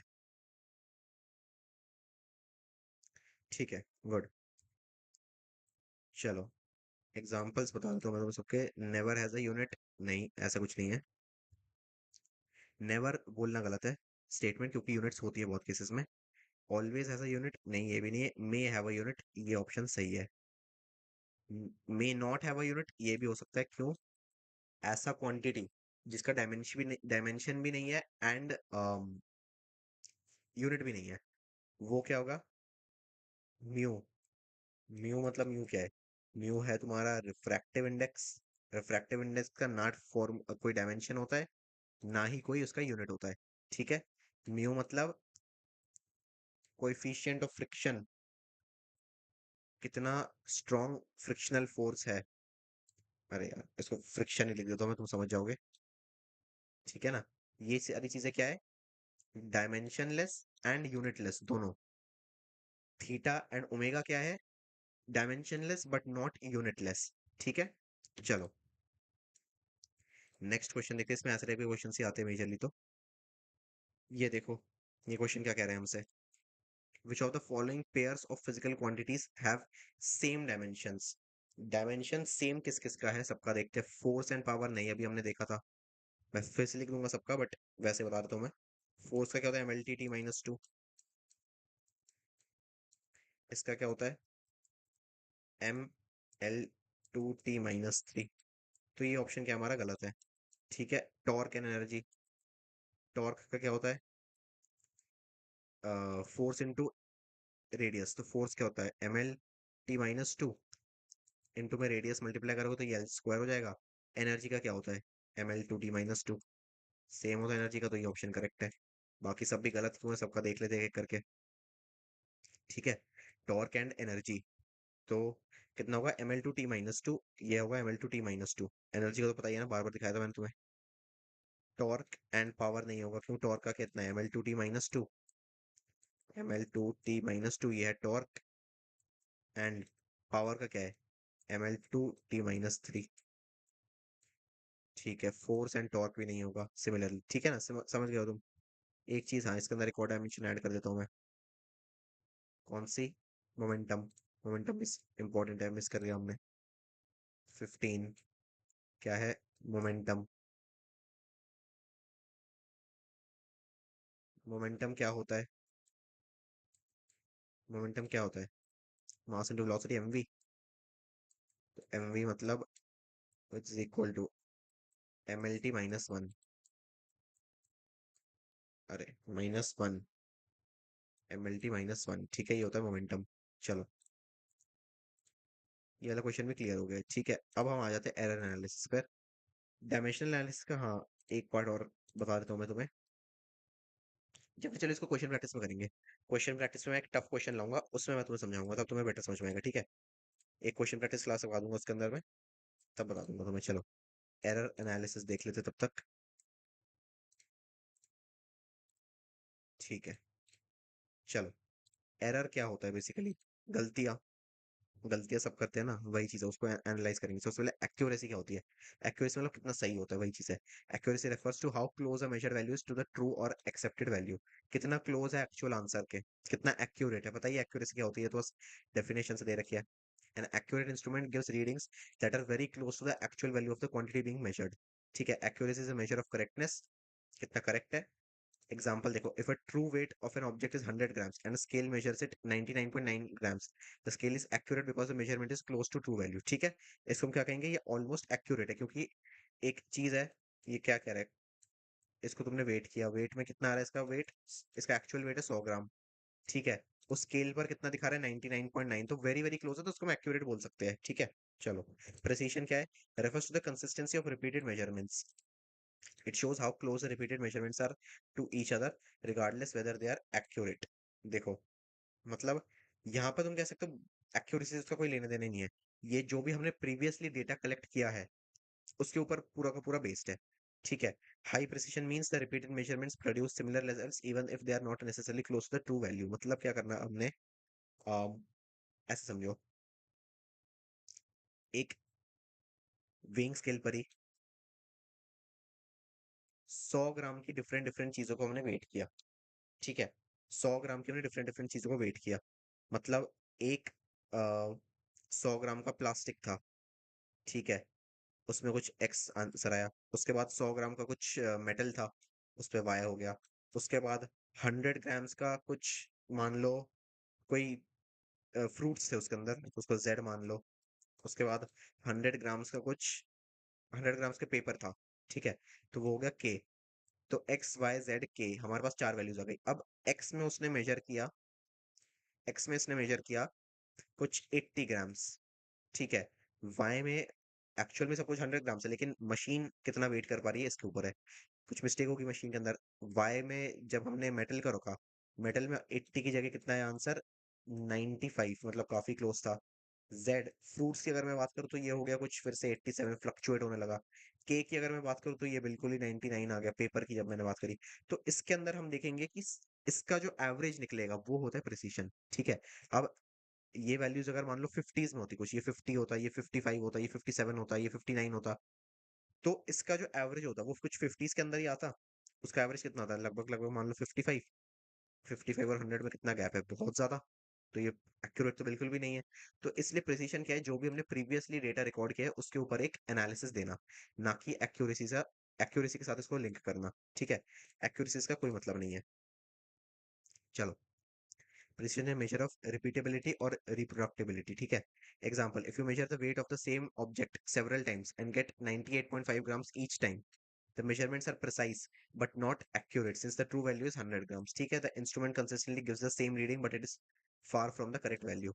ऐसे भी कर सकते हो, फिर जैसे मैंने बताया वैसे भी कर सकते हो, किसी भी तरह से तुम्हें बस डेटा कलेक्ट करना है। ठीक है, चलो। की difference between accuracy and precision है तुम समझ गए, बट फिर भी मैंने पॉइंट वाइज में लिख दिया ताकि तुम कंफ्यूज ना हो। Accuracy is about how close the measurement is to the true value, precision is about how consistent the measurements are regardless of how close they are to the true value. ठीक है, ये बता रहे, accuracy क्या बता रहे, कितना सही है, सही से कितना पास है, ये क्या बता रहा है, जितना हमने डेटा कलेक्ट किया है उसका एवरेज कितना आपस में पास है, मतलब जो भी डेटा हमने कलेक्ट किया है उसमें अगर रीडिंग सही है हमारे पास 99, 99.5, 99.7, मतलब एक्सट्रीमली क्लोज है तो प्रिसाइज है। ठीक है, चलो नेक्स्ट देखते हैं, visualization of accuracy and precision. यहाँ पर बस अम, एक केस स्टडी है समझने के लिए। Imagine hitting a target with darts. ठीक है, डार्ट्स पता है ना तुम्हें, डार्ट बोर्ड आता है, ऐसे स्मॉल टारगेट्स होते हैं, उसको हिट करते हैं, निशाना लगाते हैं जिसके ऊपर। ठीक है, हाई एक्यूरेसी लो प्रिसिशन, मतलब darts are spread out but close to the bulls या फिर ऐसा समझो टारगेट से, ये टारगेट है। ठीक है, यहाँ पर तुम्हें करना है। अब क्या करें, एक्यूरेसी हाई है, प्रिसीशन अगर कम है तो क्या होगा, जो डार्ट्स तुम थ्रो करोगे वो एक्यूरेट होंगे, मतलब जो भी हमारा टारगेट है उसको हिट करेंगे। ठीक है, बट ये बात है कि ऐसे समझो, तो इसको थोड़ा बड़ा करके बनाता हूँ मैं अपना,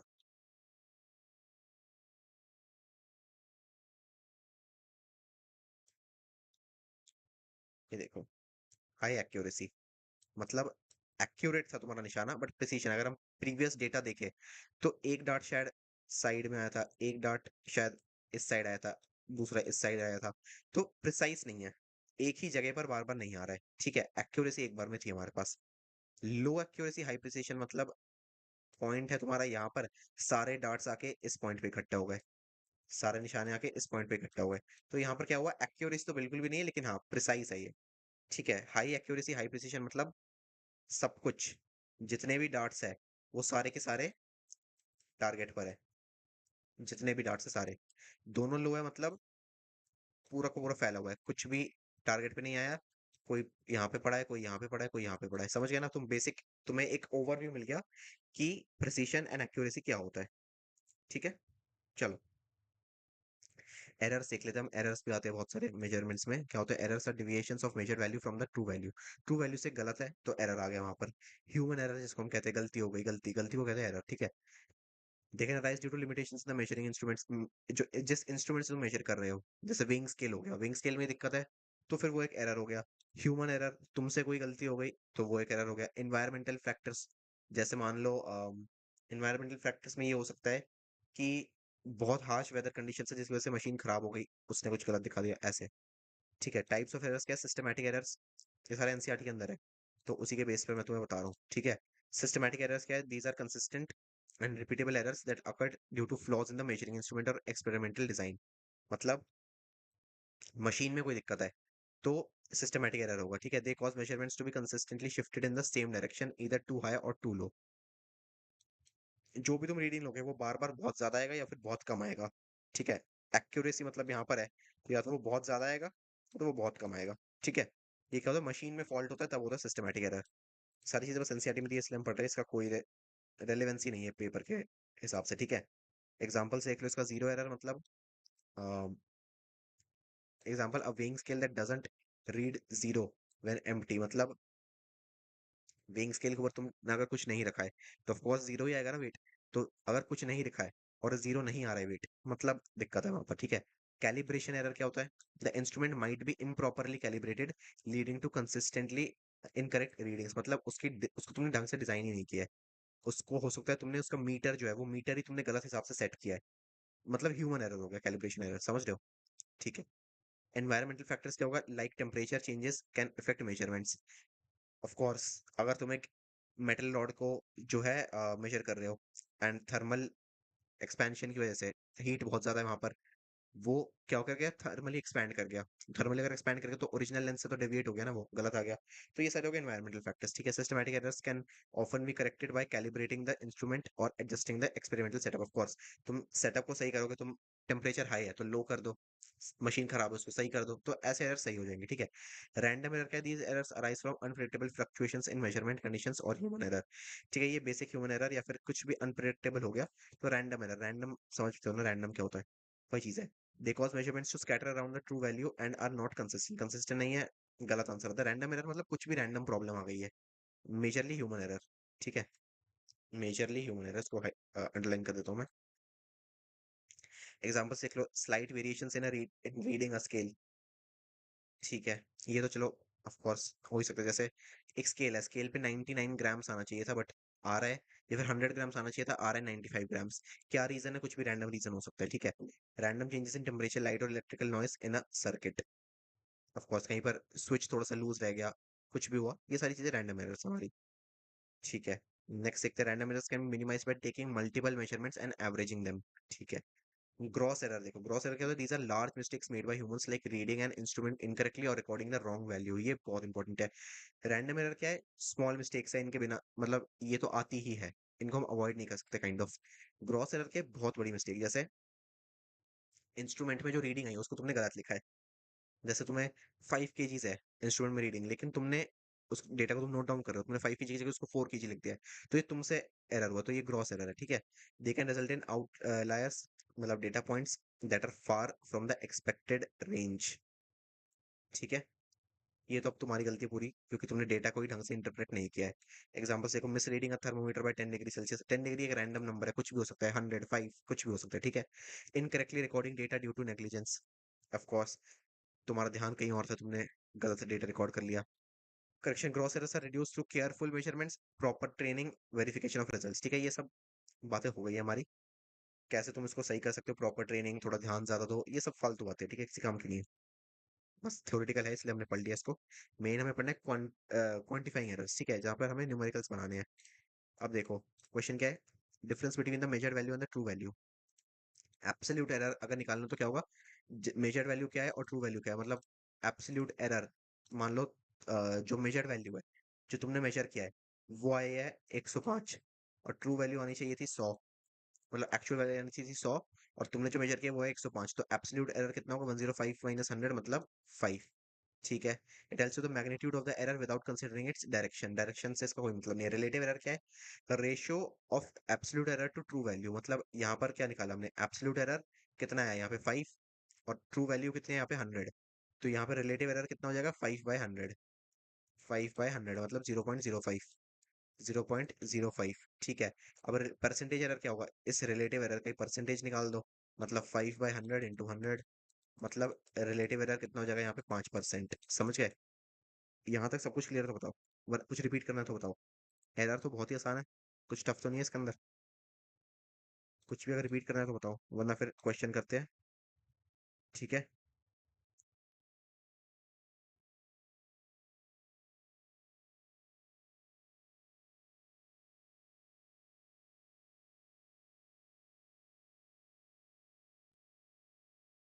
क्लियर है सबको, चलो ठीक है फिर। इसको लास्ट में मैं फिर से बता दूं, एब्सोल्यूट एरर क्या होता है, एब्सोल्यूट एरर होता है जो तुम्हारा मेजर, जो भी तुमने मेजर किया है और जितना आना चाहिए था एक्चुअल में, जो तुमने मेजर किया है उसमें से माइनस कर दो जो एक्चुअल में आना चाहिए था, तो तुम्हें मिल जाएगा एब्सोल्यूट एरर। रिलेटिव एरर क्या होगा, जो तुमने मेजर जो एक्चुअल में आना चाहिए था और जो तुम्हारा एरर है उन दोनों का रेशो। और परसेंटेज एरर क्या है, इस रिलेटिव एरर का ही परसेंटेज निकाल दो, 100 से मल्टीप्लाई कर दो, ठीक है। चलो क्वेश्चन देखते हैं इसके ऊपर, एक ये एक डिफरेंट टाइप का क्वेश्चन है, समझ लो इसको कैसे करना है। If the error in measuring the radius of a sphere is 2%, 2% error है रेडियस मेजर करने में, मास मेजर करने में 3% एरिया है, तो error in measuring the density, density measure करने में कितनी गलती की होगी, अगर रेडियस में 2% की है और मास में 3% की है, तो डेंसिटी क्या होता है, mass by volume, mass volume of sphere क्या होता है, 4/3 पाई आर क्यूब, इसको सिंप्लीफाई करो क्या आएगा, 3m/4 पाई आर क्यूब, ठीक है। अब हमें क्या निकालना है, delta rho bye rho into 100%, मतलब परसेंटेज एरर कितना है, एक्चुअल डेंसिटी में एरर कितना है वो निकालना है, तो कितना आएगा ये, इसको निकालने का यही फॉर्मूला होता है, जो भी इसके अंदर क्वांटिटीज है, फिजिकल क्वांटिटीज उनको डायरेक्टली ऐड कर दो जो डिवीजन में है। तो मास है, मास की पावर क्या है 1, तो यहाँ पे लिखो डायरेक्ट डेल्टा m/m, प्लस 4 पाई क्या है कांस्टेंट है, काटो इसको, 3 क्या है कांस्टेंट है, काटो इसको, रेडियस क्या है फिजिकल क्वांटिटी लेंथ, रेडियस को लिखो यहाँ पर डेल्टा r/r, ठीक है। पावर क्या है रेडियस की 3, तो 3 डेल्टा r/r इंटू 100%, ठीक है। ये होता है इसको मेन करने का तरीका। ये डेल्टा m/m क्या है, बेसिकली मास का कितना परसेंट इनकरेक्ट है, ये परसेंटेज एरर है मास का, और ये डेल्टा r/r क्या है, परसेंटेज एरर है रेडियस का, ठीक है। यहाँ पर दिया हुआ है ना हमें, रेडियस में 2%, मास में 3%, तो वही है। बस यहाँ पर पावर 3 क्यों लिया, क्योंकि यहाँ पर पावर, या फिर यहाँ पे 3 मल्टीप्लाई क्यों किया, क्योंकि यहाँ पर पावर 3 है, r क्यूब, ठीक है, इंटू में 100%, तो बेसिकली कितना आएगा, डेल्टा m/m कितना आएगा 3%, ये ऑलरेडी 3% था, प्लस 3 इंटू डेल्टा r/r कितना था 2%, तो 3% प्लस 2%, 3% प्लस 6% कितना आएगा 9%, तो आंसर आएगा टोटल तुम्हारा 9%, ठीक है। Error in measuring the material of density of the material, मतलब रेडियस में 2% का एरर है, मास में 3% का एरर है, तो वॉल्यूम में, फिर सॉरी डेंसिटी में कितना आएगा 9% का एरर, ठीक है। किसी को कोई डाउट नहीं है तो बताओ, फिर लेक्चर को हम एंड करेंगे। लेक्चर अगर डाउट है तो पूछ लो। 9%, वेरी गुड, ठीक है। अब सुनो, यहाँ पर एक लास्ट क्वेश्चन प्रैक्टिस क्लास में रख लूंगा, जहाँ पर सबके डाउट्स एक बार ले लूंगा मैं, तुम्हें किसी भी चैप्टर से कोई भी डाउट हो वो तो चलो डाउट फोरम पे डाल देना, बट ओवरऑल गाइडेंस के लिए, मेंटोरशिप के लिए कुछ भी डाउट हो पूछ लेना। मैं गूगल मीट्स वगैरह ट्राई करूंगा करने की इस टाइम पर, जब भी तुम्हें लगेगा कि सिलेबस थोड़ा पीछे चल रहा है, बैकलॉग है, डाउट फोरम पे लिखना है, फिर टेलीग्राम पे मेरे को बताना, उस चीज को हम कवर कर लेंगे, ठीक है। अभी नेक्स्ट क्लास हमारी, मेरे को लगा था ये ऑफिशियली फाइनल क्लास होगी, लेकिन बहुत सारा कंटेंट ऑलरेडी हो गया है, तो इसके ऊपर क्वेश्चन प्रैक्टिस में ओवरलोड नहीं करूंगा क्लास को, यहीं पर एंड करते हैं आज क्लास को, ठीक है। अच्छा लगा यार वैसे तो, बढ़िया, चैप्टर अच्छे से कंप्लीट हुआ है आज हमारा, बस थोड़ा सा पार्ट रह गया है, उसको हम कवर करेंगे, 1-2 दिन में कर लूंगा, मैं तुम्हें अपडेट दे दूंगा कब करेंगे उसको, ठीक है। 19th वाला टेस्ट अच्छे से देना सब लोग, टॉपर्स के नाम फिर से रिलीज हो जाएंगे, तो उसकी चिंता मत करना तुम। तुम लोगों को अच्छे से टेस्ट लो, ठीक है? चलो, डाउट नहीं है किसी को तो एंड करते हैं फिर लेक्चर को। एक क्वेश्चन प्रैक्टिस क्लास में ले लूंगा, उसके अंदर थोड़ा सा मेंटोरशिप वगैरह का भी देख लेंगे। किसी कुछ डाउट्स है वो भी मेरे से पूछ लेना, सारी चीजें हम क्लियर कर लेंगे वहीं पर, ठीक है? Then and there. चलो, किसको डाउट नहीं तो एंड करते हैं फिर। Thank you, okay.